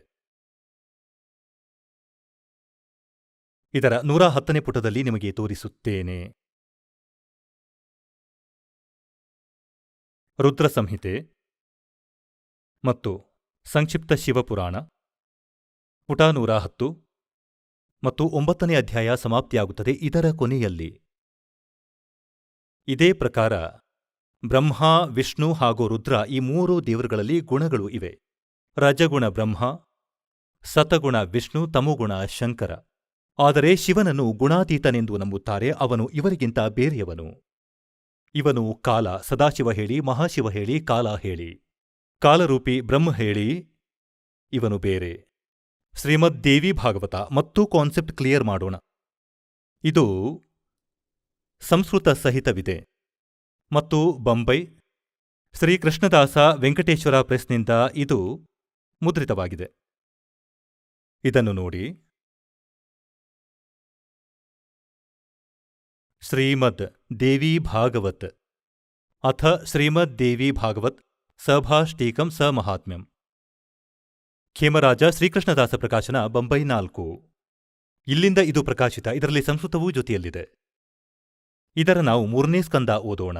ಅಥ ಶ್ರೀಮದ್ದೇವಿ ಭಾಗವತೆ ಭಾಷಾ ಟೀಕಾಯುಕ್ತೆ ತೃತೀಯ ಸ್ಕಂದ ಪ್ರಾರಂಭತೆ. ಇದರ 11ನೇ ಪುಟದಲ್ಲಿ ಓದೋಣ. 5ನೇ ಅಧ್ಯಾಯದ 11ನೇ ಪುಟವಿದೆ. 5ನೇ ಅಧ್ಯಾಯದ 8ನೇ ಶ್ಲೋಕ ಓದೋಣ. ಇದರಲ್ಲಿ ಸಂಸ್ಕೃತವೂ ಜೊತೆಯಲ್ಲಿದೆ. ಇದರಲ್ಲಿಯೇ ಮಾತು ಮುಗಿಯುವುದು. ಯಾರೋ ಹೇಳುವರು ಇದರಲ್ಲಿ ಇಲ್ಲ. ಈಗ 5ನೇ ಅಧ್ಯಾಯದ 7ನೇ ಶ್ಲೋಕವಿದೆ. 7ನೇದು ಇಲ್ಲಿದೆ. ಹೇ ಮಾತ, ಒಂದು ವೇಳೆ ನಮ್ಮ ಮೇಲೆ ಸದಾ ನೀವು ದಯಾಯುಕ್ತಳಾಗಿದ್ದರೆ, ಶಂಕರ ಭಗವಂತ ಹೇಳುತ್ತಿದ್ದಾರೆ, ಹಾಗಿದ್ರೆ ನನ್ನನ್ನು ತಮೋಗುಣದಲ್ಲಿ ಯಾವ ಪ್ರಕಾರ ಪ್ರಧಾನ ಮಾಡಿರುವೆ? ಬ್ರಹ್ಮ ರಜೋಗುಣ ಮತ್ತು ಹರಿ ಸತ್ವಗುಣಯುಕ್ತ ಯಾವ ಪ್ರಕಾರಗೊಳಿಸಿದೆ? ಯುಕ್ತ ಏಕೆ ಮಾಡಿರುವೆ? ಯಾವ ರೀತಿ ಮಾಡಿರುವೆ? ಈಗ ಇಲ್ಲಿ ನಾವು 8ನೇದು ಓದೋಣ. ಸಂಸ್ಕೃತವನ್ನೂ ಓದೋಣ. ಆಹ, ಏಕೆಂದರೆ ಇದು ದೇವನಾಗರಿ ಲಿಪಿಯಾಗಿದೆ. ಈ 7ನೇದು ಸಮಾಪ್ತಿಯಾಯಿತು. 8ನೇದು ಇಲ್ಲಿಂದ ಆರಂಭವಾಗುತ್ತದೆ. ಯದಿ ದಯಾಧರ್ಮನ ನ ಸದಾಂಬಿಕೆ ಕಥಂ ಅಹಂ ವಿಹಿತಶ್ಚ. ಶಂಕರ ಭಗವಂತ ಹೇಳುತ್ತಾರೆ, ಒಂದು ವೇಳೆ ನೀನು ನಮ್ಮ ಮೇಲೆ ದಯಾಳು ಆಗಿದ್ದರೆ ನಮಗೆ ಇಂತಹ ಕೆಟ್ಟ ಕುಕರ್ಮದಲ್ಲಿ ಏಕೆ ತೊಡಗಿಸಿರುವೆ? ಮತ್ತು ಏಕೆ ಒಂದೊಂದು ಗುಣವಾಗಿ ಮಾಡಿದೆ? ಇದು ನಮ್ಮ ವಶದ ಮಾತಲ್ಲ. ಕಥಂ ಅಹಂ ವಿಹಿತಶ್ಚ, ಯಾವ ರೀತಿ ನನ್ನನ್ನು ತಮೋಗುಣ ಮಾಡಿದೆ. ಕಮಲಜಶ್ಚ, ಅಂದರೆ ಕಮಲದಿಂದ ಉತ್ಪನ್ನನಾಗುವ ಬ್ರಹ್ಮನಿಗೆ ರಜೋಗುಣ ಸಂಭವ. ರಜೋಗುಣ ಏಕೆ ಮಾಡಿದೆ? ಸುವಿಹಿತಃ ಕಿಮು ಸತ್ವಗುಣೋ ಹರಿ, ವಿಷ್ಣುವಿಗೆ ನೀವು ಸತೋಗುಣ ಏಕೆ ಮಾಡಿದೆ? ಆಹ, ಈಗ ಇದು ಫೈನಲ್ ಆಯ್ತು. ಈಗ ಗೀತೆಯ ಈ ಪವಿತ್ರ ಗ್ರಂಥದಲ್ಲಿ ನಾವು ತಿಳಿಯಬಲ್ಲೆವು. ಇದು ಕೋಡ್ವರ್ಡ್ ಆಗಿದೆ. ಮತ್ತು ಕೋಡ್ವರ್ಡ್ಗಳನ್ನು ಟೀಚರ್ ಮಾತ್ರ ಹೇಳಬಲ್ಲರು, ವಿದ್ಯಾರ್ಥಿಗಳು ತಿಳಿಯಲು ಸಾಧ್ಯವಿಲ್ಲ. ನಮ್ಮ ಟೀಚರ್ಗಳಿದ್ದರು, ಅವರನ್ನು ನಾವು ವಿದ್ವಾನರೆಂದು ತಿಳಿಯುತ್ತಿದ್ದೆವು. ಸಂಸ್ಕೃತ ಭಾಷೆ ಬಲ್ಲವರಾಗಿದ್ದರು. ಅವರು ಆಧ್ಯಾತ್ಮ ಜ್ಞಾನಹೀನರಾಗಿದ್ರು. ಅವರಿಗೆ ಕಣ್ಣು ಪೊರೆ ಬಂದಿತ್ತು ಅಜ್ಞಾನದ. ಈಗ ತೋರಿಸುತ್ತೇವೆ ಅದೇ ಸದ್ಗ್ರಂಥಗಳನ್ನು ನಮಗೆ ಏನು ಹೇಳಲು ಬಯಸುತ್ತವೆ. ಇದೇ ಶ್ರೀಮದ್ ಭಗವದ್ಗೀತೆ. ಇದು ಅದೇ ನಿಮಗೆ ತೋರಿಸಿದಂತಹದ್ದು. ಅಧ್ಯಾಯ 7. ನಾವು ಮತ್ತೆ ಆ 12ನೇ ಶ್ಲೋಕ ಓದೋಣ. ಇದು 12ನೇ ಶ್ಲೋಕ. ಮತ್ತು ಕೂಡ ಸತ್ವಗುಣದಿಂದ ಉತ್ಪನ್ನವಾಗುವ ಭಾವನೆಗಳು ಇವೆ, ಮತ್ತು ರಜೋಗುಣ ಹಾಗೂ ತಮೋಗುಣದಿಂದ ಉತ್ಪನ್ನವಾಗುವ ಭಾವನೆಗಳು ಇವೆ. ಅವೆಲ್ಲವೂ ನನ್ನಿಂದಲೇ ಆಗುವಂಥವು ಎಂದು ತಿಳಿ. ಆದರೆ ವಾಸ್ತವದಲ್ಲಿ ಅವುಗಳಲ್ಲಿ ನಾನು ಮತ್ತು ನನ್ನಲ್ಲಿ ಅವೂ ಇಲ್ಲ. ಮುಂದೆ ನೋಡಿ 13ರಲ್ಲಿ ಏನು ಹೇಳಿದೆ? ಗುಣಗಳ ಕಾರ್ಯರೂಪ ಸಾತ್ವಿಕ, ರಾಜಸ ಮತ್ತು ತಾಮಸ, ಈ 3 ರೀತಿಯ ಭಾವನೆಗಳಿಂದ ಈ ಇಡೀ ಸಂಸಾರ ಜೀವಿ ಸಮುದಾಯ ಮೋಹಿತವಾಗುತ್ತಿದೆ. ಈ 3 ಗುಣಗಳಿಂದ ಮೀರಿದ ರಜಗುಣ ಬ್ರಹ್ಮ, ಸತಗುಣ ವಿಷ್ಣು, ತಮಗುಣ ಶಿವ, ಇವರಿಗಿಂತ ಮಿಗಿಲು ಅವಿನಾಶಿಯಾದ ನನ್ನನ್ನು ತಿಳಿದಿಲ್ಲ. ಕಾಲನು ಹೇಳುತ್ತಾನೆ, ಬ್ರಹ್ಮ ವಿಷ್ಣು ಮಹೇಶ್ವರರಿಗಿಂತ ಮಿಗಿಲಾದ ನನ್ನನ್ನು ತಿಳಿದಿಲ್ಲ. ಇಡೀ ಪ್ರಪಂಚ ಇವರ ತನಕ ಸೀಮಿತವಾಗಿದೆ. ಈಗ 14ನೇ ಶ್ಲೋಕದಲ್ಲಿ ಏನು ಹೇಳಲಾಗಿದೆ? ಏಕೆಂದರೆ ಇದು ಅಲೌಕಿಕ, ಅಂದರೆ ಅತಿ ಅದ್ಭುತ ತ್ರಿಗುಣಮಯಿಯಾದ ನನ್ನ ಮಾಯೆ. ರಜಗುಣ ಬ್ರಹ್ಮ, ಸತಗುಣ ವಿಷ್ಣು, ತಮಗುಣ ಶಿವ, ಇವರ ಮೂಲಕ ಹರಡಿಸಿದಂತಹ ಜಾಲ. ಇದು ಬಹಳ ಕೆಟ್ಟದ್ದು, ಬಹಳ ಅಪಾಯಕಾರಿ. ಮತ್ತು ಯಾವ ವ್ಯಕ್ತಿ ನನ್ನನ್ನು ನಿರಂತರ ಭಜಿಸುವರೋ ಅವರು ಈ ಮಾಯೆಯ ಉಲ್ಲಂಘನೆ ಮಾಡಿಬಿಡುತ್ತಾರೆ.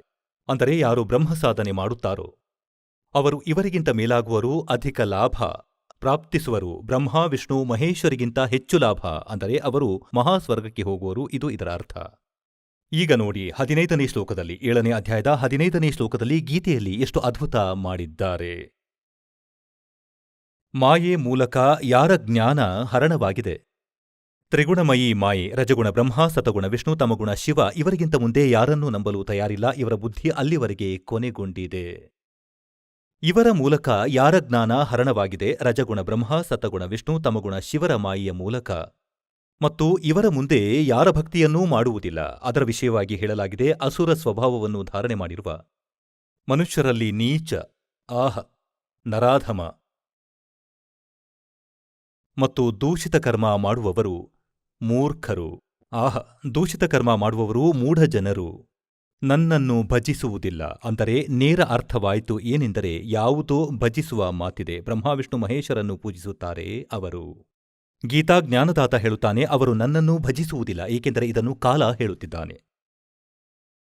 ಈಗ ಮತ್ತೆ ಓದೋಣ 7ನೇ ಅಧ್ಯಾಯದ 15ನೇ ಶ್ಲೋಕ. ಆಹ, ಹೇಳುತ್ತಾರೆ, ಮಾಯೆಯ ಮೂಲಕ ಯಾರ ಜ್ಞಾನ ಹರಣವಾಗಿದೆ, ತ್ರಿಗುಣಮಯೀ ಮಾಯೆ, ರಜಗುಣ ಬ್ರಹ್ಮ, ಸತಗುಣ ವಿಷ್ಣು, ತಮಗುಣ ಶಿವರ ತನಕ ಯಾರ ಬುದ್ಧಿ ನಿಂತು ಬಿಟ್ಟಿದೆ, ಖಂಡಿತ ಯಾರ ಮಾತೂ ಕೇಳಲ್ಲ. ಅಸುರ ಸ್ವಭಾವವನ್ನು ಧಾರಣೆ ಮಾಡಿಕೊಂಡವರು, ರಾಕ್ಷಸ ಸ್ವಭಾವವನ್ನು ಧಾರಣೆ ಮಾಡಿಕೊಂಡವರು ಮನುಷ್ಯರಲ್ಲಿ ನೀಚ, ಆಹ, ಮತ್ತು ದೂಷಿತ ಕರ್ಮ ಮಾಡುವ ಮೂಢ ಜನರು ನನ್ನನ್ನು ಭಜಿಸುವುದಿಲ್ಲ.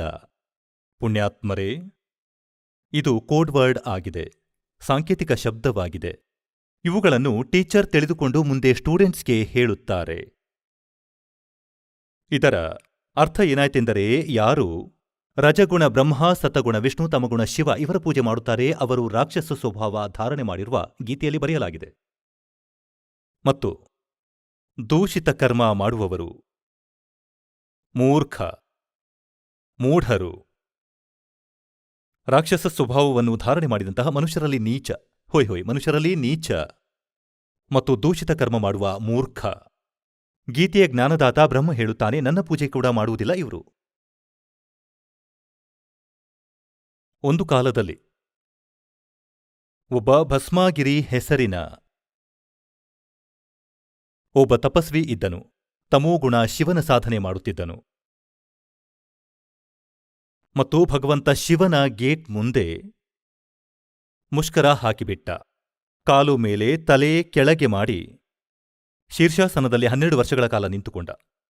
ಒಂದು ದಿನ ಪಾರ್ವತಿಯ ಪ್ರಾರ್ಥನೆಯಿಂದ ಭಗವಂತ ಶಿವನಿಗೆ ಪಾರ್ವತಿ ಹೇಳಿದಳು, ನೀವಂತೂ ದೇವರುಗಳ ದೇವ, ಮಹಾದೇವ. ನಿಮ್ಮ ಭಕ್ತ ಏನು ಬೇಡುತ್ತಾನೆ ಅವನಿಗೆ ಕೊಡಿ, ಅವನನ್ನು ಇಲ್ಲಿಂದ ಕಳುಹಿಸಿ ಬೆಳಗ್ಗೆ ಎದ್ದ ತಕ್ಷಣ ಇವನನ್ನೇ ನೋಡುವುದಾಗಿದೆ. ಭಗವಂತ ಶಿವನು ಹೇಳಿದ, ಹೇಳು ಭಸ್ಮಾಗಿರಿ, ಏನು ಬೇಡುವೆ? ಭಸ್ಮಾಗಿರಿ ಹೇಳಿದ, ನೀವು ವಚನಬದ್ಧರಾಗಿ ಪ್ರಭು, ಆಗ ಬೇಡುವೆ. ಶಿವನು ಹೇಳಿದ, ವಚನಬದ್ಧನಾದೆ ಮಗು, ಬೇಡು, ಏನು ಬೇಡುವೆ? ಮತ್ತವನು ಎದ್ದು ನಿಂತ. ಶೀರ್ಷಾಸನ ಬಿಟ್ಟು ನೇರವಾಗಿ ನಿಂತ. ಹೇಳತೊಡಗಿದ ಭಗವಂತ, ನೀವು ಈ ಭಸ್ಮ ಕಡಗವನ್ನು ಕೊಟ್ಟುಬಿಡಿ. ಭಗವಂತ ಶಿವನ ಬಳಿ ಒಂದು ಭಸ್ಮ ಕಡಗವಿತ್ತು, ಕೈಯಲ್ಲಿ ಧರಿಸಿಟ್ಟಿದ್ದರು. ಮತ್ತು ಯಾರ ಕಡೆಗಾದರೂ ಹೀಗೆ ಮಾಡಿ ಅವರ ತಲೆಯ ಮೇಲೆ ಮಾಡಿ ಭಸ್ಮ ಎಂದು ಹೇಳಿದರೆ ಅವರು ಭಸ್ಮವಾಗಿ ಹೋಗುತ್ತಿದ್ದರು. ಇದರ ಬಗ್ಗೆ ಚೆನ್ನಾಗಿ ಗೊತ್ತಿತ್ತು ಭಸ್ಮಾಗಿರಿಗೆ. ಅವನು ಭಗವಂತ ಶಿವನ ತಪಸ್ಸು ಏಕೆ ಮಾಡಿದ್ದನು, ಪಾರ್ವತಿಯನ್ನು ಪತ್ನಿ ಮಾಡಿಕೊಳ್ಳುವೆ ಅಂತ. ಭಸ್ಮ ಕಡಗ ತೆಗೆದುಕೊಂಡು ಶಿವನನ್ನೇ ಕೊಲ್ಲುವೆನು. ಭಗವಂತ ಶಂಕರ ತಗೋ ಮಗನೇ ಎಂದು ಕಡಗವನ್ನು ತೆಗೆದುಕೊಟ್ಟನು. ಭಗವಂತ ಶಿವ ಹೀಗೆ ಯೋಚಿಸಿದ್ದ, ಇವನು ಕಾಡಿನಲ್ಲಿ ಇರುತ್ತಾನೆ, ರಾಕ್ಷಸರಿಂದ ತನ್ನ ರಕ್ಷಣೆಗಾಗಿ ಬೇಡುತ್ತಿದ್ದಾನೆ. ಇವನು ತನ್ನ ವೈರಿ ಭಕ್ತನಲ್ಲವೆಂದು ಭಗವಂತ ಶಿವನಿಗೆ ತಿಳಿದಿರಲಿಲ್ಲ. ಕೈಗೆ ಕಡಗ ಬರುತ್ತಲೇ ಹೇಳತೊಡಗಿದ, ಎಚ್ಚರಗೊಳ್ಳು ಶಂಕರ, ನಿನ್ನನ್ನು ಕೊಲ್ಲುವೆ, ಪಾರ್ವತಿಯನ್ನು ಪತ್ನಿಯನ್ನಾಗಿಸುವೆ. ಈಗ ಅವನ ವಕ್ರದೃಷ್ಟಿ ಬದಲಾಗಿದ್ದು ನೋಡಿದ್ದ ಭಗವಂತ ಶಂಕರ, ತಮೋಗುಣ ಶಂಕರ. ಮತ್ತು ತನ್ನ ಪೂಜಾರಿಯ ಬಳಿಯಿಂದ ಭಗವಂತ ಶಂಕರ ಅಲ್ಲಿಂದ ಓಡಿದನು. 100ರ ಸ್ಪೀಡ್ ಹಿಡಿದು ಜೋರಾಗಿ ಓಡಿದ್ರು. ಹಿಂದೆ ಹಿಂದೆ ಭಸ್ಮಾಗಿರಿ, ಮುಂದೆ ಮುಂದೆ ಭಗವಂತ. ಹಿಂದೆ ಪೂಜಾರಿ, ಮುಂದೆ ಭಗವಂತ. ಅಲ್ಲಿ ಅವರ ಪರಿಸ್ಥಿತಿ ಹಾಸ್ಯಾಸ್ಪದವಾಗಿತ್ತು. ಈಗ ಹೇಳ್ತಾರೆ, ಮತ್ತೆ ವಿಷ್ಣು ರೂಪದಲ್ಲಿ ಪರಮಾತ್ಮ ಬಂದರು, ಪಾರ್ವತೀ ರೂಪದಲ್ಲಿ. ಮತ್ತು ಅವನಿಗೆ ಹೇಳಿದರು, ಭಸ್ಮಾಗಿರಿ, ನಿಲ್ಲು, ಏಕೆ ಓಡುತ್ತಿರುವೆ? ನೀನು ನನಗಾಗಿಯೇ ಪ್ರಯತ್ನಿಸುತ್ತಿರುವೆ, ನಿಲ್ಲು. ಮೊದಲು ನನಗೆ ಇವನ ಕೆಲಸ ಮಾಡಲು ಕೊಡು, ಮತ್ತೆ ನಿಲ್ಲುವೆನು. ಭಸ್ಮಾಗಿರಿ ಹೇಳುತ್ತಾನೆ, ಮೊದಲು ಶಂಕರನನ್ನು ಕೊಲ್ಲುವೆ, ಆಮೇಲೆ ನಿನ್ನೊಡನೆ ಮಾತನಾಡುವೆ. ಆಗ ಭಗವಂತ ಪಾರ್ವತಿ ರೂಪದಲ್ಲಿ ಹೇಳಿದ, ನೋಡು, ನಿನ್ನ ಬಳಿ ಭಸ್ಮ ಕಡಗವಿದೆ, ಅವನು ನಿನ್ನ ಹತ್ತಿರ ಬರಲು ಸಾಧ್ಯವೇ? ನೀವು ಬನ್ನಿ, ನನ್ನ ಜೊತೆಯಲ್ಲಿ ಸ್ವಲ್ಪ ಕುಳಿತುಕೊಳ್ಳೋಣ, ಮಾತನಾಡೋಣ. ಅವನು ನಿಂತುಬಿಟ್ಟ. ನಿಂತಾಗ ಅವಳು ಹೇಳಿದಳು, ನನಗೆ ಡಾನ್ಸ್ ಮಾಡಿ ತೋರಿಸು. ಭಸ್ಮಾಗಿರಿ ಹೇಳುತ್ತಾನೆ, ನಾನು ಸಾಧು ಭಕ್ತಿ ತಪಸ್ಸು ಮಾಡುವ ವ್ಯಕ್ತಿ, ನನಗೆ ಡ್ಯಾನ್ಸ್ ಮಾಡಲು ಬರುವುದಿಲ್ಲ. ಇಲ್ಲ, ಡ್ಯಾನ್ಸ್ ಮಾಡಿ ತೋರಿಸಲೇಬೇಕು. ಆಗ ನಾನು ಪ್ರಸನ್ನಳಾಗುವೆ. ಹೀಗೆ ಹೇಳಿದಾಗ ಡಾನ್ಸ್ ಮಾಡಲಾರಂಭಿಸಿದ. ನಾನು ಹೇಳುತ್ತೇನೆ, ಹೀಗೆ ಮಾಡು, ಹೀಗೆ ಮಾಡು. ಹೀಗೆ ಮಾಡಿ ಯಾವ ಕೈಯಲ್ಲಿ ಕಡಗವಿತ್ತೋ ಅದನ್ನು ತಲೆಯ ಮೇಲೆ ಮಾಡಿಸಲಾಯಿತು. ಮತ್ತಷ್ಟು ಮೇಲೆ, ಮತ್ತಷ್ಟು ಮೇಲೆ. ಮೇಲೆ ಬಂದಾಗ ಭಸ್ಮ ಎಂದು ಹೇಳಲಾಯಿತು. ಆ ಭಸ್ಮಾಗಿರಿ ಸತ್ತು ಹೋದ. ಮತ್ತವನು ಭಸ್ಮಾಸುರನೆಂದು ಕರೆಯಲ್ಪಟ್ಟನು, ರಾಕ್ಷಸ. ಮತ್ತು ವಿಷ್ಣು ರೂಪ ಧರಿಸಿ ಭಗವಂತ ತಲುಪಿದರು. ಶಂಕರನು ಎಲ್ಲಿ ವೇಗವಾಗಿ ಓಡುತ್ತಿದ್ದನು ಅಲ್ಲಿ ಹೋಗಿ ನಿಂತರು. ನಿಲ್ಲು ಭೋಲೆನಾಥ, ನಿಲ್ಲು ಭಕ್ತ, ನಿಲ್ಲು ಸಹೋದರ. ಈಗ ನೋಡಿದನು, ವಿಷ್ಣು ಇದ್ದಾನೆ. ಓಡು ಓಡು, ಬಾ ಓಡು. ಎಲ್ಲಿ, ಏಕೆ ಓಡುತ್ತಿರುವೆ ಎಂದು ಕೇಳಿದಾಗ ಭಸ್ಮಾಗಿರಿ ನನಗೆ ಹೀಗೆ ದ್ರೋಹ ಮಾಡಿದ. ಆಗ ಭಗವಂತ ವಿಷ್ಣು ರೂಪದಲ್ಲಿ ಪರಮಾತ್ಮ ಇದ್ದರು. ಪೂರ್ಣ ಬ್ರಹ್ಮ ಬಂದು ಇವರ ರಕ್ಷಣೆ ಮಾಡುತ್ತಾರೆ. ಹೇಳಿದರು, ನೋಡು, ಅವನನ್ನು ನಾನು ಕೊಂದು ಹಾಕಿದೆ, ಇದು ನಿನ್ನ ಭಸ್ಮ ಕಡಗ, ಹಿಡಿ. ಅವನಿಗೆ ನಂಬಿಕೆಯಾಗಲಿಲ್ಲ. ಅವನದು ಭಯಂಕರ ವಿಕರಾಲ ರೂಪವಿತ್ತು. ಹೀಗೆ ಹೇಗೆ ಕಡಗವನ್ನು ಕೊಟ್ಟು ಬಿಟ್ಟ. ಆಗ ಮರಳಿ ಬಂದು ಹೇಳಿದರು, ಇದು ಅವನ ಬೂದಿ ಬಿದ್ದಿದೆ, ಇಲ್ಲಿ ಸತ್ತ ಅವನು. ಆಗ ಭಗವಂತ ಶಿವನ ಹೃದಯ ಶಾಂತವಾಯಿತು. ಮತ್ತು ನಾವು ಇವರನ್ನು ದೇವರೆಂದು ನಂಬುತ್ತಿದ್ದೆವು. ಈ ಕಥೆ ದಿನ ಓದುತ್ತಿದ್ದೆವು. ಭಗವಂತ ಶಂಕರನು ಭಸ್ಮಾಗಿರಿಯ ಮುಂದೆ ಓಡಿಹೋದರು. ಒಂದು ವೇಳೆ ಅವಿನಾಶಿಯಾಗಿದ್ದರೆ, ಅಜರಾಮರರಾಗಿದ್ದರೆ ಹೇಳುತ್ತಿದ್ದರು, ಸಹೋದರ ಬಾ, ಮಾಡು, ಏನು ಮಾಡುತ್ತೀಯ. ಹೇಗೆ ಕಬೀರ ಪರಮಾತ್ಮರಿಗೆ ಹೀಗೆ ಕತ್ತರಿಸಿದ್ದರು, 50 ತುಂಡುಗಳಾಗಿ ಮಾಡಿದ್ದರು. ಆ ಶೇಖ್ ತಕಿ ಮಾಡಿಸಿದ್ದನು ಮತ್ತು ಇದ್ದ ಹಾಗೆಯೇ ಎದ್ದು ಮುಂದೆ ನಿಂತರು ಭಗವಂತ. ಮತ್ತಷ್ಟು ಬಹಳ ಯಾತನೆಗಳನ್ನು ಕೊಟ್ಟಿದ್ದರು. ಆದರೆ ಮಾಲೀಕನನ್ನು ಗಂಗಾ ನದಿಯಲ್ಲಿ ಮುಳುಗಿಸಿದ್ದರು. ಹೊರ ಬಂದು ನಿಂತರು. ಈಗ ಪುಣ್ಯಾತ್ಮರೇ, ಈ ತಮೋಗುಣದ ಪೂಜಾರಿ ರಾಕ್ಷಸನೆಂದು ಕರೆಯಲ್ಪಟ್ಟ ಭಸ್ಮಾಗಿರಿ ಅಲ್ಲ, ಭಸ್ಮಾಸುರ ಕರೆಯಲ್ಪಟ್ಟ. ಅದರ ಬಳಿಕ ಅವನು ಮತ್ತು ರಾವಣ ತಪಸ್ಸು ಮಾಡಿದ್ದ, ಭಕ್ತಿ ಸಾಧನೆ ಮಾಡಿದ್ದ. ಇದೇ ತಮೋಗುಣ ಭಗವಂತ ಶಂಕರನ. ಮತ್ತು ತನ್ನದೇ ಅಂದರೆ ಪರಸ್ತ್ರೀಯನ್ನು ಅಪಹರಿಸುವುದು ಮಹಾಪಾಪ, ಘೋರಪಾಪ. ಅಬಲೆಯನ್ನು ಬಲವಂತದಿಂದ ಅಪಹರಿಸಿದನು. ಮತ್ತು ಭಗವಂತ ಶಿವನ ಹಿರಿಯ ಸಹೋದರನ ಪತ್ನಿ, ಅಂದರೆ ವಿಷ್ಣುವಿನ ಪತ್ನಿ, ತಾಯಿ ಸಮಾನಳಾಗುತ್ತಾಳೆ. ಮತ್ತು ಈ ಶಿವನ ಪೂಜಾರಿ ಸೀತೆಯನ್ನು ಅಪಹರಿಸಿದ, ತನ್ನ ಕರ್ಮ ಹಾಳು ಮಾಡಿಕೊಂಡ. ರಾಕ್ಷಸನೆಂದು ಕರೆಯಲ್ಪಟ್ಟ, ನಾಯಿಯ ಸಾವು ಸತ್ತ. ಮತ್ತು ರಜೋಗುಣ ಅಂದರೆ ಬ್ರಹ್ಮಾನ ಪೂಜಾರಿಯಾಗಿದ್ದ ಹಿರಣ್ಯಕಶಿಪು. ಈಗ ಅವನು ಏನು ಅನ್ಯಾಯ ಮಾಡಿದನೆಂದರೆ, ಮಗನ ಶತ್ರುವಾದ ರಾಕ್ಷಸನೆಂದು ಕರೆಯಲ್ಪಟ್ಟ. ಮತ್ತು ಹೇಗೆ ಅವನ ಅಂತ್ಯವಾಯಿತು. ಈಗ ವೈಷ್ಣವ ವಿಷ್ಣುವಿನ ಪೂಜಾರಿಗಳು ಸತೋಗುಣದವರು ವೈಷ್ಣವರೆಂದು ಕರೆಯಲ್ಪಡುತ್ತಾರೆ. ಒಂದು ಸಮಯ ಕುಂಭಮೇಳ ಸೇರಿತು ಹರಿದ್ವಾರದಲ್ಲಿ. ಅಲ್ಲಿ ಎಲ್ಲರೂ ಕುಂಭದ ಹಬ್ಬಕ್ಕೆ ಸ್ನಾನ ಮಾಡಲು ಪರಭಿ ತೆಗೆದುಕೊಳ್ಳಲು ಹೋಗುತ್ತಾರೆ. ಗಿರಿ, ಪುರಿ, ನಾಗ, ವೈಷ್ಣವ ಮತ್ತು ಬೇರೆ ಬೇರೆ ಅಲ್ಲಿ ತಮ್ಮ ಬೇರೆ ಬೇರೆ ಗುಂಪುಗಳಲ್ಲಿ ಹೋಗಿ ಒಟ್ಟಾಗಿ ಸೇರುತ್ತಾರೆ. ಗಿರಿ ಬೇರೆ, ಪುರಿ ಬೇರೆ, ಸನ್ಯಾಸಿ ಬೇರೆ, ನಾಗ ಬೇರೆ ಮತ್ತು ವೈಷ್ಣವರು ಬೇರೆ. ಮತ್ತು ಪುನಃ ಸ್ನಾನ ಮಾಡುವ ಸಮಯದಲ್ಲಿ ಇವರೆಲ್ಲ ಪ್ರಯಾಣ ಮಾಡುತ್ತಾರೆ ತಮ್ಮ ತಮ್ಮ ಮುಖಂಡನ ಹಿಂದಿಂದೆ. ಹೀಗೆಯೇ ಆಯಿತು. ಮೊಟ್ಟಮೊದಲು ನಾಗ ಪೂರ್ತಿ ನಗ್ನರಾಗಿರುತ್ತಾರೆ. ಅವರು ಸಾವಿರಾರು ಸಂಖ್ಯೆಯಲ್ಲಿ ಇದ್ದರು. ಅವರು ಅಲ್ಲಿ ತಲುಪಿದರು ಹರಿಕಿ ಪೈಡಿ ಮೇಲೆ ಹರಿದ್ವಾರದಲ್ಲಿ. ಮತ್ತು ಎಲ್ಲರೂ ಸ್ನಾನ ಮಾಡಲು ಪೊಸಿಷನ್ ಹಿಡಿದರು. ಹಿಂದಿನಿಂದ ವೈಷ್ಣವ ಸಾಧುಗಳ ಇಡೀ ಗುಂಪು ಬಂದಿತು, ಸಾವಿರಾರು ಸಂಖ್ಯೆಯಲ್ಲಿ. ಅವರು ಹೋಗಿ ಹೇಳಿದರು, ನಾಗಾಗಳೇ ನೀವು ನಂತರ ಸ್ನಾನ ಮಾಡಿ, ನಾವು ಸರ್ವಶ್ರೇಷ್ಠರು. ನಾಗಾಗಳು ಹೇಳತೊಡಗಿದರು, ಇಲ್ಲ, ನಾವು ಸರ್ವಶ್ರೇಷ್ಠರು, ನಾವು ತ್ಯಾಗಿ ಮತ್ತು ವೈರಾಗಿಗಳು. ನಾವು ಯಾವ ಬಟ್ಟೆಗಳನ್ನು ಜೊತೆಗಿಟ್ಟುಕೊಳ್ಳುವುದಿಲ್ಲ, ನಾವು ಯಾವುದೇ ಇಚ್ಛೆಯಿಲ್ಲದೆ ತಿರುಗಾಡುತ್ತೇವೆ. ನಾವು ಸರ್ವಶ್ರೇಷ್ಠರು, ನಾವು ಪ್ರಥಮ ಸ್ನಾನ ಮಾಡುವೆವು. ವೈಷ್ಣವ ಸಾಧುಗಳು ಹೇಳಿದರು, ನೀವು ಪಶುಗಳಂತೆ ನಗ್ನರಾಗಿ ತಿರುಗುತ್ತೀರಿ, ಶೌಚದ ಕೈ ಕೂಡ ತೊಳೆಯೋಲ್ಲ, ಗಲೀಜುಗಳಿರ, ಹೊರಗೆ ಸಾಯಿರಿ, ನಾವು ಮೊದಲು ಸ್ನಾನ ಮಾಡುವೆವು. ಇಂದು ನೀವು ಮೊದಲು ಸ್ನಾನ ಮಾಡುವವರಾದಿರೇನು? ಹೇಳುವ ಅರ್ಥ ಏನೆಂದರೆ ಅವರು ಗಂಗೆಯನ್ನೂ ಮರೆತರು. ಭಗವಂತನ ನೆನಪೂ ಉಳಿಯಲಿಲ್ಲ. ಹೊಡೆದಾಡಿದರು, ಬಾಣ ಹೊರತೆಗೆದರು, ಖಡ್ಗ ಹೊರತೆಗೆದರು, ಒಬ್ಬರಿಗೊಬ್ಬರು ಕೊಲೆ ಮಾಡಿದರು. 25,000 ಈ ತ್ರಿಗುಣ ಉಪಾಸಕರು ಕಡಿದು ಸತ್ತು ಹೋದರು ಅಲ್ಲಿ.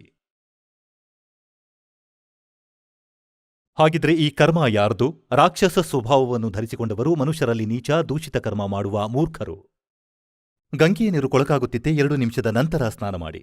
ಸ್ನಾನ ಮಾಡಿ ಸೋದರ, ಪರವಾಗಿಲ್ಲ, ನಾವು ಇಲ್ಲಿ ಕುಳಿತುಕೊಳ್ಳುತ್ತೇವೆ. ಒಬ್ಬ ಸಾಮಾನ್ಯ ಮನುಷ್ಯನಿಗಿಂತ ಕೀಳದ ಕ್ಯಾರೆಕ್ಟರ್ ಈ ಜನರ ವ್ಯವಹಾರ. ಒಂದು ವೇಳೆ ನೀವು ಗಂಗೆ ಸ್ನಾನ ಮಾಡಲು ಎಲ್ಲಿ ಹೋದರೂ ನಾವು ಕೂಡ ಸ್ನಾನ ಮಾಡಲು ಹೋಗುತ್ತಿದ್ದೆವು. ಯಾರಾದರೂ ಬಂದು ನಾನೂ ಸ್ನಾನ ಮಾಡಲೇ ಎಂದರೆ ಬನ್ನಿ ನೀವು ಸ್ನಾನ ಮಾಡಿ ಎಂದು ಸ್ಥಾನ ಕೊಡುತ್ತಿದ್ದೆವು. ಸಾಮಾನ್ಯ ವ್ಯಕ್ತಿಯ ವ್ಯವಹಾರ ಇವರಿಗಿಂತ ಚೆನ್ನಾಗಿದೆ, ಇವರನ್ನು ಮಹಾತ್ಮರೆನ್ನುತ್ತಿದ್ದೆವು. ಮತ್ತು ಇವರ ಕಡೆ ಹೋಗಿ ದೀಕ್ಷೆ ತೆಗೆದುಕೊಳ್ಳುವುದೇ ಮೋಕ್ಷ ಬೇಡುವುದೇ. ಈ ವಿಷಯದಲ್ಲಿ ಪರಮೇಶ್ವರರು ಸೂಕ್ಷ್ಮ ವೇದದಲ್ಲಿ ಹೇಳಿದ್ದಾರೆ, तीर तुपक तलवार कटारी जम धड़ जोर बधावे हैं और हर पैड़ी हर हेथ ना जाण्या वहाँ जा तेग चलावे हैं और काटे शीस नहीं दिल करुणा ये जग में साध को आवे हैं और जो जन इनके दर्शन को जावे उनको भी नरक पठावे.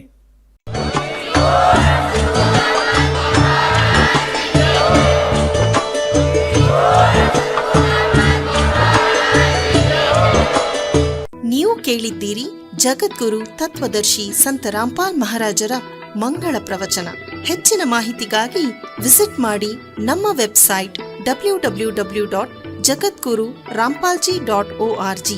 ಸಂತ ರಾಮ್ಪಾಲ್ ಮಹಾರಾಜರ ಶುಭ ಆಶೀರ್ವಾದದಿಂದ ಇಡೀ ವಿಶ್ವದಲ್ಲಿ 500ಕ್ಕೂ ಹೆಚ್ಚು ನಾಮದೀಕ್ಷಾ ಕೇಂದ್ರಗಳಿವೆ. ಇದರಲ್ಲಿ ಸಂತ ರಾಮ್ಪಾಲ್ ಮಹಾರಾಜರಿಂದ ನಿಶುಲ್ಕವಾಗಿ ಆನ್ಲೈನ್ ನಾಮದೀಕ್ಷೆ ಕೊಡಲಾಗುತ್ತಿದೆ. ತಮ್ಮ ಹತ್ತಿರದ ನಾಮದೀಕ್ಷಾ ಕೇಂದ್ರದ ಮಾಹಿತಿಗಾಗಿ ಸಂಪರ್ಕಿಸಿ 888 444 7302.